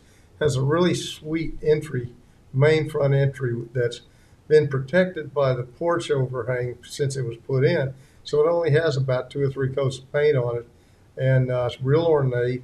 Got nice leaded glass, and it's true leaded glass on the 2 side lights, and some little engaged columns, pairs of them on each side, and 6/6 door, and has.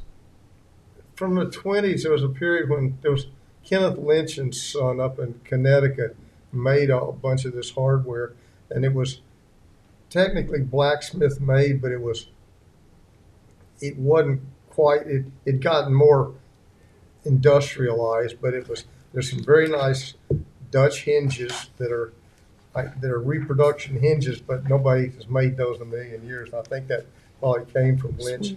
And then there's strap hinges on the door going out on the screen porch, and a Suffolk thumb latch. They're nice. I contacted it's not. I guess it's not the owner. Who's that? Is it the builder? The developer. And anyway, he's the one that opened up the door to let us in, and he said they would save that hardware and stuff. I was going to ask to see if there's someone who'd like to have that front door, and it's easy enough to remove. But at any rate, it has Very nice floor. All the exterior floors on the porches and everything on the garage and the main house have been replaced with synthetic floorboards. They have a nice screen porch on one end. The floor's perfectly intact. And it's got on the east end, it's got sort of an ungainly looking chimney standing sort of by itself going. So there you can see it to the left of that tree right there. And I don't know what's allowed that to stand upright for so long. It looks like an accident waiting to happen. Anyway, that's a derelict flue chimney, and it goes to the basement, but the flue, the opening has been plugged a long time ago. And there's dormers, has nice little dormers, except on the west addition that doesn't have any dormers. It occurs to me that the west addition was added a bit later than the main house and the east projection. And there you can see the garage. It's has these nice little 4-light windows. I had initially thought that maybe where that little stoop is might have been set up to be a single horse stall at the west end of the garage, and then there's a two bays on the east that are for automobiles, and they're done in typical fashion as was done with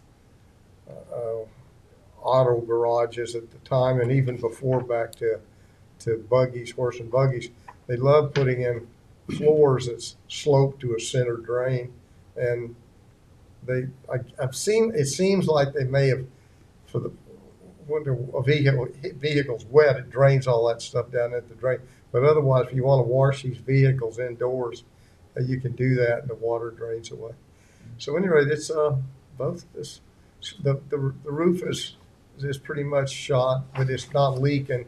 It's asphalt shingles, and that's the basement of the part that I think may be a later addition, because they put a full basement under it, and it looks like it was built with that basement. And you get over to the other side, it has a round brick basement with the usual shelf in it, which we see a lot. And you see the steel columns and stuff. We asked them for that door right there. That's a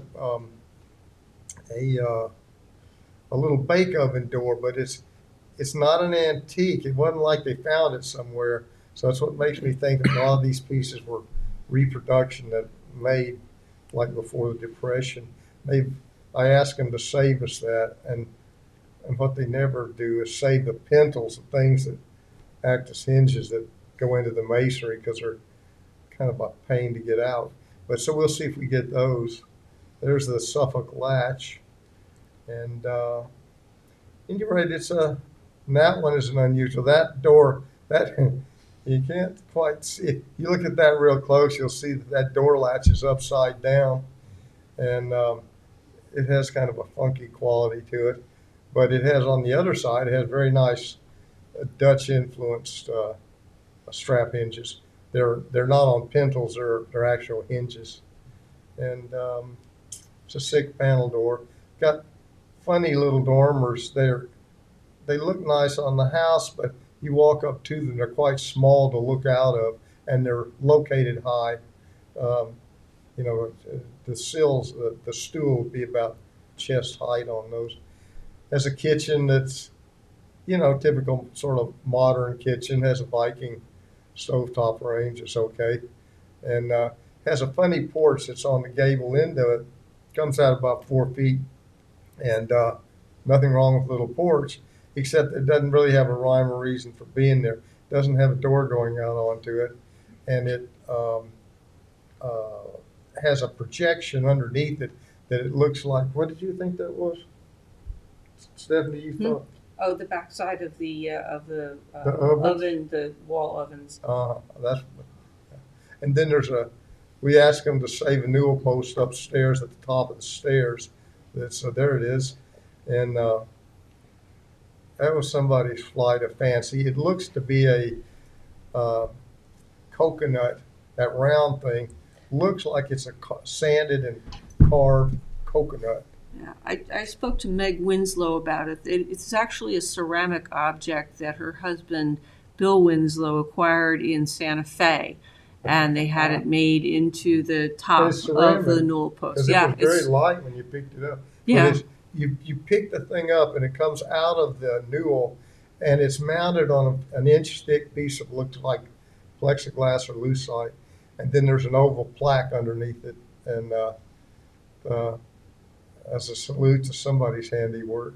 yeah, that was Gary Tuttle, who is the builder for this wing and renovation of the house. Yeah. And Bill Winslow had that plaque made for him, and he invited Gary and his wife Priscilla over for dinner.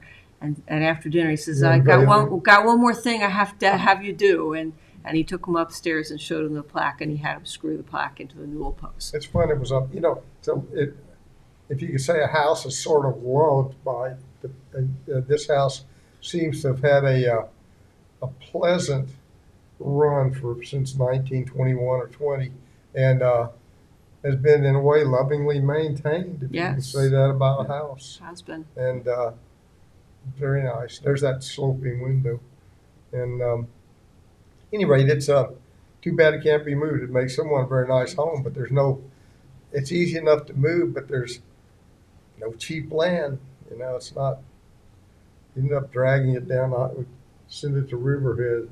That'd teach them. Okay, that's about all I got on it. So on the response and a recommendation on this, is there It a doesn't. sentiment that has been? Yeah, it doesn't have any particular historic significance. I mean, it was just another one of the summer colony homes on Basket Neck Lane. And while we knew some of the people who lived there, they weren't of any terribly significant note in the community. And it's not particularly old. So I don't think it would meet criteria to be considered a landmark in the town.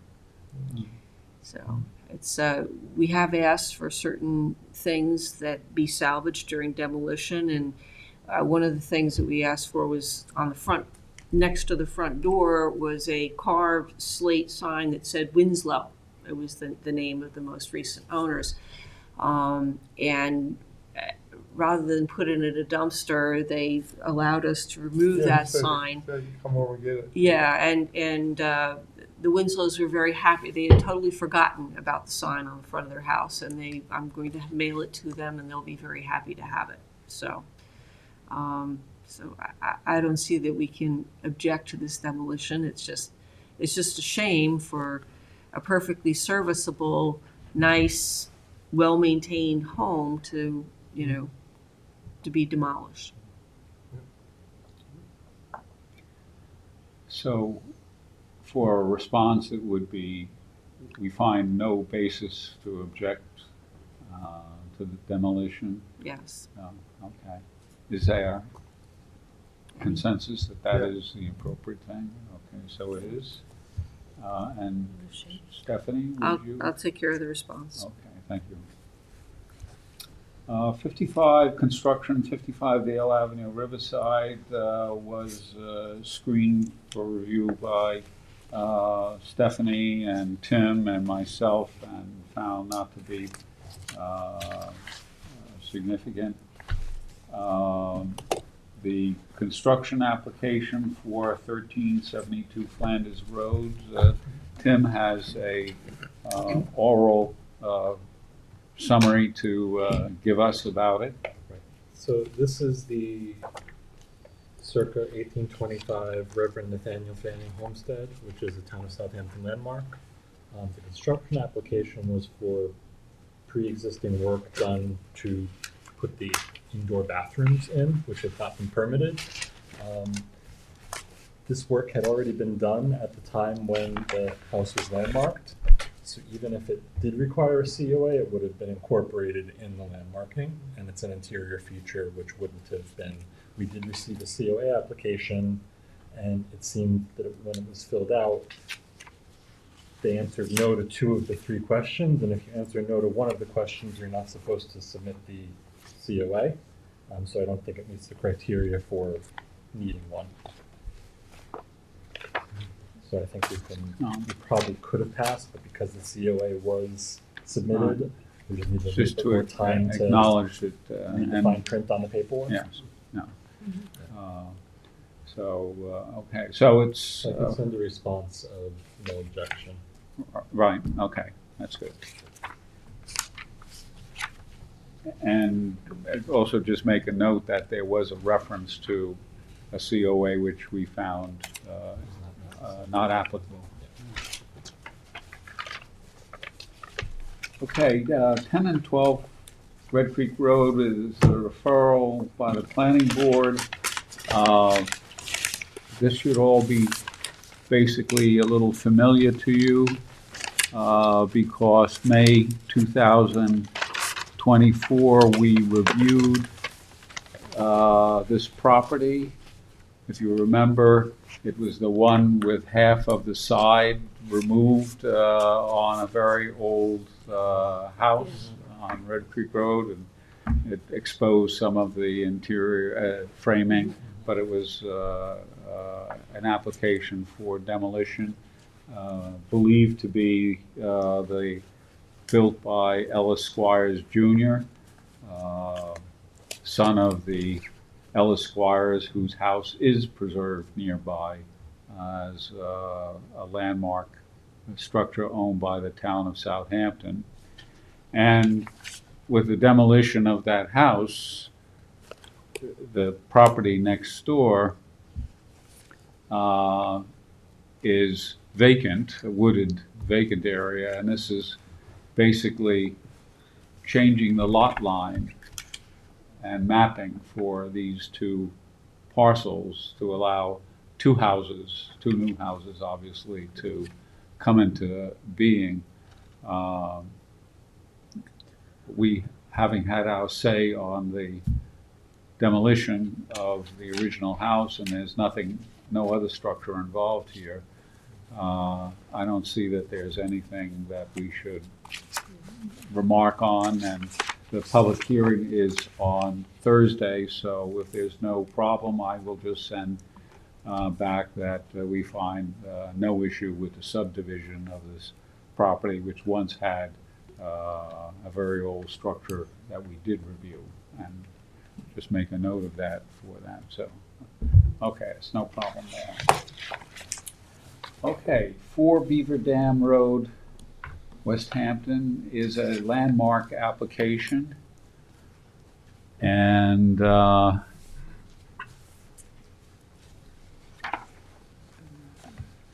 this is a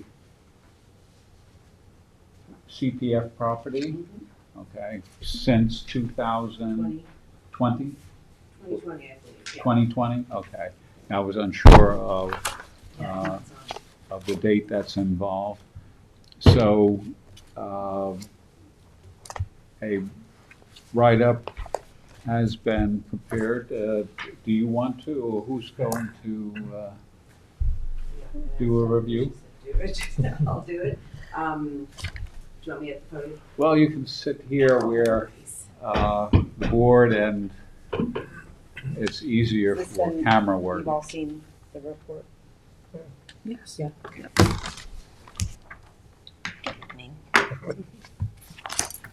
Okay, so this property was purchased by the town with CPF fund in 2020. At first, it was going to be more of a historic resource view only type of structure. It's come more to light where we can actually possibly use the land, its access to the water, with the steward, which I'll get into. So in order to do that, and basically what this would be is just a stabilization, safety, access to the building, and then it could stand for another 100 so years. So that's kind of where we're at right now. So the structure is going to look pretty much exactly as it is. Though we'll have a new roof will be put on. But the siding and everything will be, we're gonna keep as much of it as possible. It will be raised slightly. I think you saw the plans in there. So just a little history. So this is the what is known as the Rainer Fish House. It's located at 4 Beaver Dam Road in West Hampton. It is just to the north of a town-owned marina. It's on 0.02 acres of land along Beaver Dam Creek and has been identified as a historic resource and is a contributing structure in the town's maritime history. It was not included in the AKRF in 2014 because they thought the original building, which had been damaged during the hurricane of 1938, was gone. But this was this building was built to replace the 1938, so it was built around 1939. The property was evaluated in the town of Southampton's resource, which I just mentioned. The potential, so, although not particularly noteworthy architecturally, possesses characters that are historically significant. This report has been prepared to document the property's history in support of town landmarking. The barn-like structure on Beaver Dam Creek was built in 1939 by William Fletcher Rayner to replace a former 19th century fish house that was destroyed during the hurricane of 38. Constructed partially over the and braced for support in severe weather, the fish house was used to store and repair fishing gear and provide a shelter for the local fishermen to work and socialize, a way of life in Southampton town that is worthy of preserving for future generations. The builder, William Fletcher Rayner, born in 1875, was best known as Fletch, was a sturgeon fisherman, an engineer, a chauffeur, and for many years, from 1930 until his death in 1959, a town trustee. I also, in the federal census for 1930, he's listed his occupation as a plumber. So he was a man of many talents. So Fletch descends from a long line of Rayners who have lived on Beaver Dam Creek since the mid-1700s. The first such is Jonathan Rayner, born in 1681 and died in 1741, who settled in what is now West Hampton Beach as early as 1707, acquiring lands along Appacuck Creek, which is we now know as Beaver Dam Creek, in 1712, when Southampton divided the 1666 topping purchase meadow lots, including Spionk Neck, Tanner's Neck, and Appacuck Neck.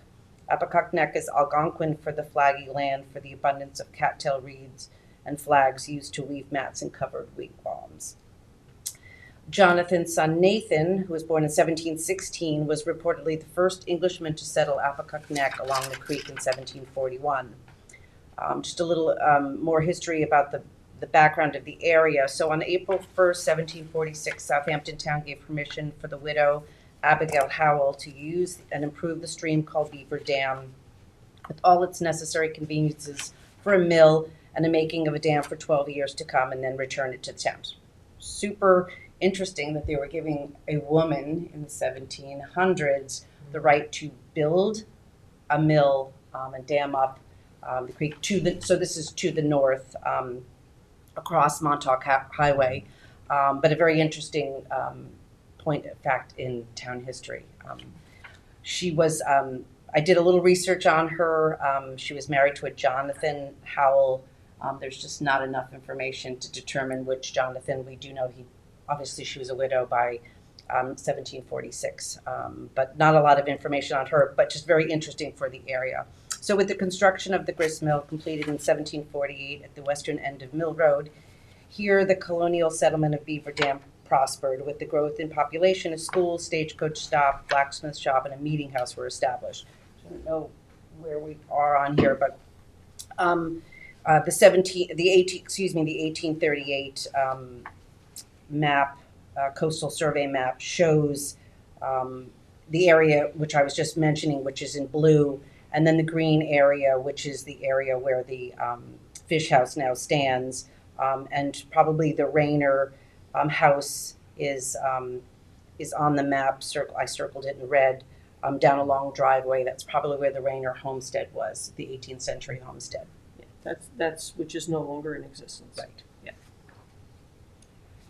So the Rayner family continued to fish the waters and farm the land of Appacuck Neck, providing sustenance for themselves and the local community over the next century. With the advent of the Long Island Railroad's Montauk branch in the late 1860s, Greater commercial fishing opportunities came with easier access to the burgeoning New York City markets for fish via rail. So they fresh right out of the creeks and bays, right into barrels, and on the next train west into the city. So there's a photograph here of Fletcher's father, William Clark Rayner, who was born in 1839, sailing up the creek with supplies from the beach. The earlier fish house is at the center, circa 1900. So this is the fish house, the predecessor that was destroyed during the hurricane of 1938. So so the first fish house was built, they believe, about the 1860s and was used to support several commercial fisheries, according to the Rayner Fish House Legacy of a Fishing Family's History on Beaver Dam Creek by the Greater West Hampton Beach Historical Museum. And thank you, Stephanie, for all the work that you've done on this particular structure and the family. At that time, sturgeon fishing became popular in the late 1800s and was practiced from the beach using gill nets during May and June, and the nets were stored in the fish house during the rest of the year. When sturgeon fishing declined in the early 1900s, fishing for cod using scroll lines, trawls, and gill nets became popular, with both from the beach and on Moriches Bay. And also just a little newspaper clipping that I found in the Southside Signal, where William C. Rayner, who was seen in this photograph in his boat, caught 700 pounds of bass in the ocean on one Saturday. Jesus. So, and I did find many other clippings of 1,300 striped bass were caught in 1917 by Fletch Rayner. So they were out on the water quite a bit, and this was their livelihood, subsidized by all these other things that he did, being a plumber in 1930. The 1916 map shows the location of William Clark Rayner's buildings and fish house, and then we have, of course, the hurricane of 1938 devastated the greater West Hampton area, and the loss of life was horrific, with many of the casualties in the town coming from the West Hampton area. The storm destroyed infrastructure in many buildings along the coast, including the original Rayner Fish House. After massive cleanup, a new one was built with stronger bracing for harsher weather and severe storms. So this is the first photograph there is of the newest, the newly built Rayner Fish House, around 1939, 1940, with a small dock and a boat slip located on the south side. And as I had mentioned, it's just a newspaper re-election campaign advertisement. And you can see William Fletcher Rayner. As a trustee, he had, as I mentioned earlier, he had been a trustee, town trustee since 1930. We believe that the next photograph is a picture of the fish house, probably in the 1950s. This barn, sliding kind of barn door that's behind those nets, that is not in existence anymore. It's just a doorway. So fish houses. So traditionally, fish houses were basic utilitarian structures located in protected areas along the shore, convenient to fishing grounds, and were built out onto the water with a dock for easy access by boat. They served as base of small-scale fishing operations for a community of fishermen, sometimes outfitted with a potbelly stove. There is evidence inside the structure of where a potbelly stove had sat, and then there is a hole on the exterior where the pipe flue would have come through. Do you ever see diagonal braces used on the outside? Like, I think the technical term would be a cant post, sloping. Just to hold it. Here's the walls going straight up, and then they'll have these angle posts coming in. I don't know at what sort of an angle, but enough that they look like they're for buttressing against high wind. Mm-hmm. Mystic Seaport has one that's when it was the New York Yacht Club's clubhouse, and it's set on the water. And I've seen several others done that way. There were small utilitarian fishing structures, Right. and I assume it was just for wind. Yeah, that's what the braces were for here. What? Yeah. That's what the braces were for on this particular structure. Yeah. It's for wind protection. And then do you ever see cypress used on the siding? Seems like behind the big duck that barn back there, I believe, it looks like it's cypress. Yeah, I'm not sure of the, I didn't even know where I guess you'd get cypress at a lumber yard. Didn't grow around here. I would seriously doubt that cypress was used here. yeah. Probably whatever they salvaged after the 38 38 hurricane. There was a hurricane. lot of salvage and a Floated in. lot of Yeah. reuse of lumber. Yeah. Yeah. With a number of That's for family sure. things that were built from that wood. So the house provided a space for the fishermen while they worked preparing gear and bait for the next day, and relaxed atmosphere for swapping fish stories, news and gossip of the day. Fish houses were ramshackle in appearance, as we just were mentioning, functioning only as working sites year round. They range from simple shacks to larger peaked roof structures with windows in the gabled ends. Like the 14 by 20 foot Rainer Fish House, most were made of unpainted rough-hewn planks, usually scavenged material and most likely washed up debris. After the hurricane, permanent inlets in the Atlantic Ocean were open forever, changing the salinity of the bays and creeks. Fish species changed and the local baymen adapted. And just a year later, under the heading of Suffolk Fishing Industry equals Farming in Income in the County Review, September 14th, 1939 issue, according to John W. Matthews, Executive Secretary of the Mid-Atlantic Fisheries Association, said the products of Suffolk County's extensive fisheries plus the returns of the growing sport fishing industry are equivalent in value to the county's agricultural income. So they were comparing it to the potatoes. And then that was just as much money was being brought in from the water. So clamming and fishing for alewives, bluefish, eels, flounder, and striped bass continued to prosper in the 1940s and the early 50s. It was a vital part of the local economy. By the late 1950s, however, commercial fishing had declined, but the fish house maintained its usefulness to the family and with a focus on crabbing, boat storage, and boat building. So there's a photograph here. This is a 1947 aerial and the fish house there circled in yellow. So in 1958, Fletch sold the property to his son, Charles Marvin Rayner, who not only took over the fish house operations, but filled his father's seat as a town trustee. By 2014, all fishing operations had ceased, and Marvin sold the property to the town in 2020 for preservation. So I had mentioned to the south is a town-owned marina, but also just to the north of this little 0.2 acres, the town also owns the piece along South Road. That piece, when the father sold, Marvin got the fish house property and his sister got the northern property in 1958 when the father passed on.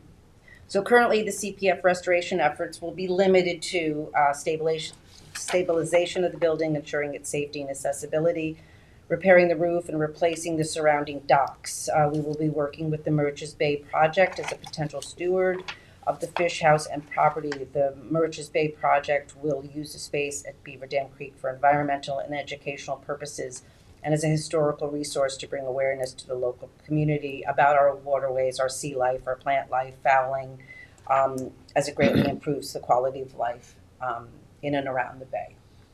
Yay. So, yeah, so we have pictures of the structure.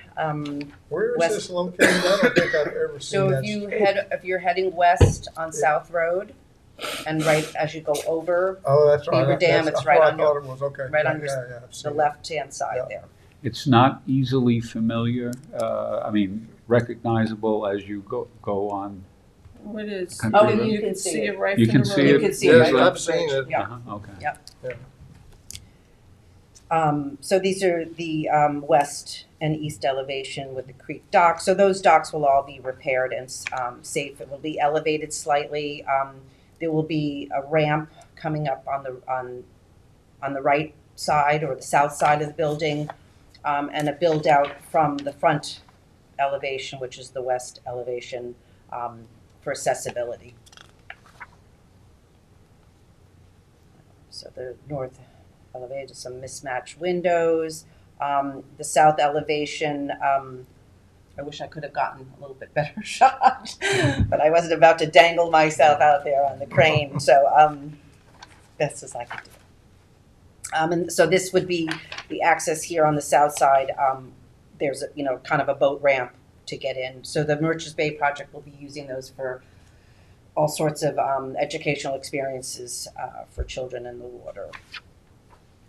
So this is a view right from the bridge, and you can see it when you're driving by in a car, which is nice that the rail on the bridge is low enough that you can really get a really beautiful look at this building.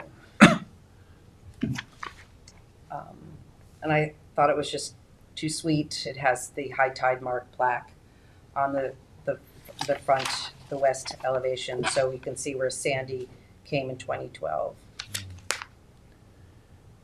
The marker sign that's shown, is that visible to pedestrians? The bottom structure, yeah, that's right on the sidewalk. Okay. So as you're walking, which many people are walking, jogging, biking along South Road, we kind of angled it so that you're looking at the fish house right from the road property, and that was done for the Rayner family. Yep.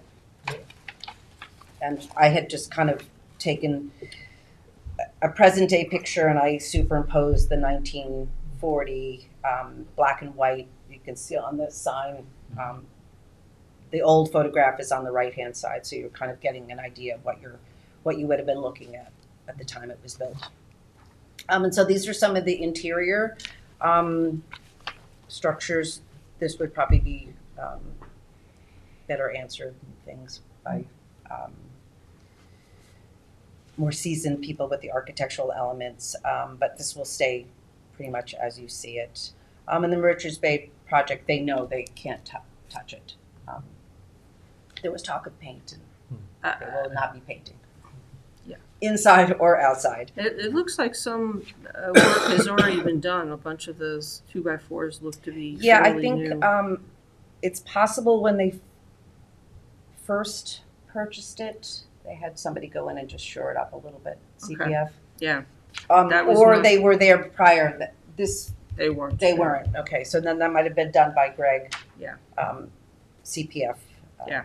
No, it's, That seems like that could be an interesting class, little excursion for kids in elementary school. The maritime heritage of the area, Mhm. which would include the boathouse down there at the Atwater Estate, bringing out the SS sailboats, fish house, the fish net that's rolled up over there by one of the bridges, that one that, I think we restored it. They restored we it. did. There were Yeah. the Great mean, there's a Southampton bunch of Historical stuff like Museum that. did. And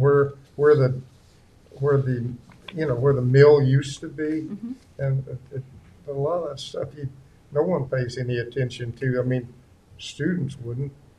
But, it'd be kind of fun.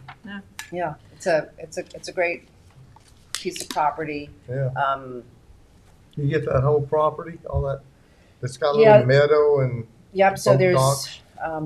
there's a little bit of lawn. Yeah. There's access to docks on both, Yeah. from the building side and just to the north. So they will be some of the docks will not be going as far north as they currently do. Okay. They'll be shortened slightly. Well, it seems like CPF would be able to fund a mahogany speedboat to sit in there. No, 1947, 36, some Dodge, could be any of them. they weren't into rum running. We'd keep Oh, it painted. you sure about that? Yeah, no, they were fisher people. Question, the two lots, are they both owned by CPF under the same auspices for historic preservation, or? I believe they are. Okay. Yeah. Alright. And so tonight the request is for landmarking, but we also have plans here for the restoration, Mhm. which I would assume would require a COA if you're landmarking it, or we're landmarking it subject with these plans. Yeah, I wanted to give you everything so that you Mm-hmm. I Had think it all it up should front. be separate so that we can focus on it in a more careful way for because our familiarity with this is also fairly new. Mhm. And, And if uh, anybody wants to, come visit, happy to open it up. so, Yeah, I was gonna suggest, I would like to take a closer look at some of the plans, just Sure, because this is, yeah, I mean, we can't do anything until, the building's landmarked. right, but also I know you guys are probably gonna be, or CPF is probably gonna be putting this out to bid, and the time to review the plans and issue the COA would be before. I'm not sure,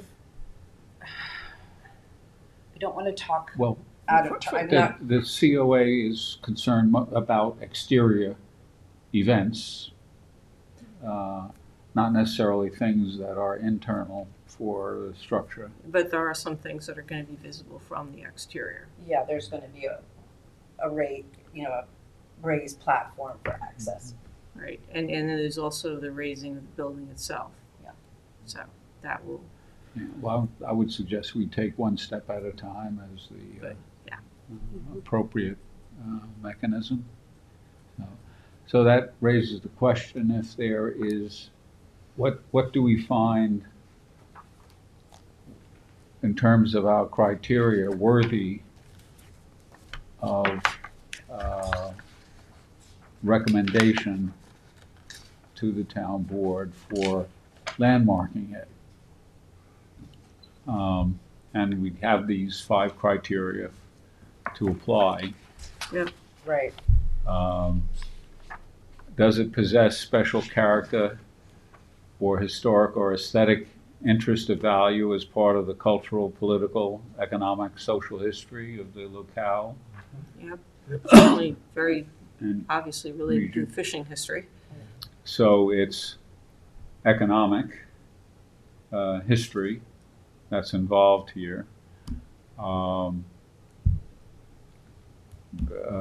That's primarily it, I would say. A and E, What's I that? don't have the, They're up on the wall there. I was gonna say, Yeah, E as well. E, Yeah, yeah. E is I thought A definitely. and E, Mhm. So that's what I put in the report. And the historic interest of value is its focus as a symbol of the fishing economy, maritime economy of the town of Southampton for a long period of time. Is that a good summary of it? And I tried to look at aerials to see, I don't know, from the hurricane of 38, I'm sure there were others, but they may have been destroyed and not rebuilt. I think this may have been The only one. the only one that was rebuilt. Yeah. And it's still standing. Yeah, if you look at that 1900 photo, there's 3 fish houses there that you can see. And there was one apparently north of the bridge as well as the one south of the bridge. The one north of the bridge never got rebuilt. And I think it's only Fletch's that Yeah, got so it kind of rebuilt. the importance of, to the family, to the community, that it be rebuilt, that they needed it. Yeah. It's important to note that the others were not rebuilt.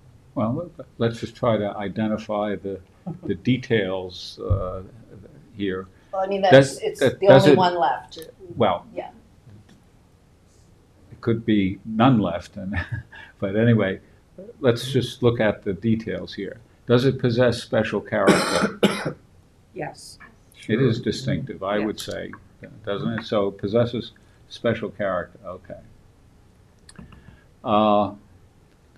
It possesses historic interest as a symbol of the fishing and maritime economy of the town? Yeah. Okay. So we find that is okay. It's not associated with society and the social history of the Hamptons or anything like that, so that's out. Now, is it identified with historic personages Not, of the town, state, or nation? well, Fletch and Marvin were both town trustees, but I don't know if that rises to the To the level. not landmark Level. quality. So we kind of don't, well, it's weak on the historic personage angle, okay, so. All right. Does it embody the distinguishing characteristic of an architectural type? It's a classic Well, fish it's a shack. classic It's a shack, classic yeah. shack. Yes. I mean, that's stretching it a little bit, I Fish think. house? It's Shack a is classic type. fish house. Ah, If it was shaped a little more like a fish, it would be. Well, if it still had its net reel. We Well, shall have to talk the about that the architectural sometime. type is then a vernacular example of a practical structure for processing fish. Yeah. Does that Yeah. sound right? Processing fish, storing gear, Stands Very out as here. one of a kind. Okay. hiding in the rain. All right, so we can put that, it does embody or disembody. Doesn't, I think, have elements of design or materials or craftsmanship which represent a significant innovation. No, so, okay. It's innovative. Well, those Necessity exterior is the mother of braces invention. are Yeah. rather innovative. And certainly is the work of a design engineer, builder, artist, architect whose work has significantly influenced an age. That doesn't apply here, okay.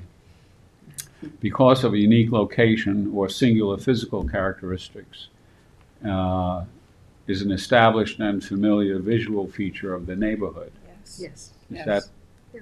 the case? Yep. Okay. It is the Yep. case. Familiar.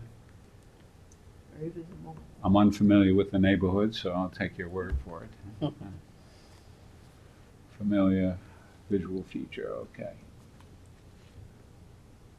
All right. So we have a number of findings as to why it meets these criteria that we can put on a piece to recommend to the town board. Okay, are we all ready to accept that? Yes. Yeah. I Then think I so. would ask Yes. for a motion to that effect. Motion. Motion by Vicky, Second. second by Tim. Any further discussion? All in favor of recommending this to the town board for landmark status, say aye. Aye. Okay, thank you. Motion carries. And that's the first step of progress for the restoration of this, Thank you. this structure. So, It's and interesting. thank you, Julie, for putting together the report and presentation to start the march. Yeah, Yeah. start the march. So, and for our little few things remaining, 59 Montauk Highway, the landmark designation for the borough property, that is on the agenda for Tuesday, January 28th, for the public hearing and any action by the town board to designate. I do intend to put in the pitch for that, and perhaps Julie will be there too for the public hearing on the Borough of Castle. Yep, I'll be there. Okay, so, on 65 Old Riverhead Road for the David and Mauricia Burliuk Home and Studio, I expect I've been working up the printed material, elaborating and adding some material to that which was presented by Julie, and I expect to be sending that off to the town board this week, Thursday or Friday. So, Wanted to let you know that the family was quite impressed with your deep dive into Mr. Burliuk's history, so they were very appreciative. well, They I'm wanted to glad see to- your report, so. okay, well, I'm glad to hear that, and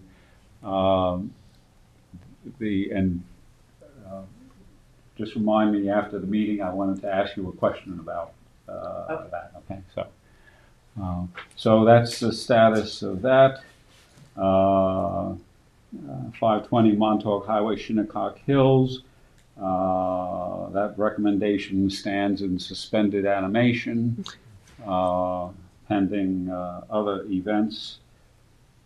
Stony Brook Southampton Windmill is also in suspended animation, pending a communication and agreement between CPF and the State University of New York on the windmills meets and bounds on the property there. 11 Walnut Avenue, East Quogue is a landmarking recommendation in connection with an easement, and that is pending as well. And the same holds true for 149 South Country Road in Remsenburg, Spionk. So that is the status of those. The other matters are marginal, basically, to a lot of things that we're doing, or connected to some of the other things we're doing. Certified local government issues, or I don't think there's anything. nothing that we do have a new arrangement that is associated with getting everyone membership in the New York, no, what's it called? National Alliance of Preservation Commissions. Commissions. Yes, and they periodically hold webinars and educational sessions that help to keep the Landmarks Board qualified as a potential expert body to offer the correct judgments on historic preservation in the town. So that's all an added benefit. I'm glad to hear my membership just expired, so I won't renew it. And thank you, Bill, for all the mathematics showing how to do it efficiently. That was So are we going to get notified directly? Because I only found out about the next seminar through you, through your So email. you still haven't gotten an email from No. the Alliance? No. It was my understanding that everybody would get an email. That's why we sent them an email list. Mhm. When is that seminar coming up? It's coming up, I think it's 30. next, yeah, Yeah. next week. They didn't send me But the You link, could but I'll sign figure up it though, out. we used the code that was Yeah, provided, and Don't wait I for had an no email. problem to sign up. Yeah, you have the code that David Survey. sent in his email. Yeah. So that should allow I participation. registered, but the link thing is, The link didn't work for you, Susan? they didn't send me an email saying, Yeah, don't wait for it. I think they probably gotta upload that whole list. yeah, so, but I'll figure it out before the 30th. But I'm registered.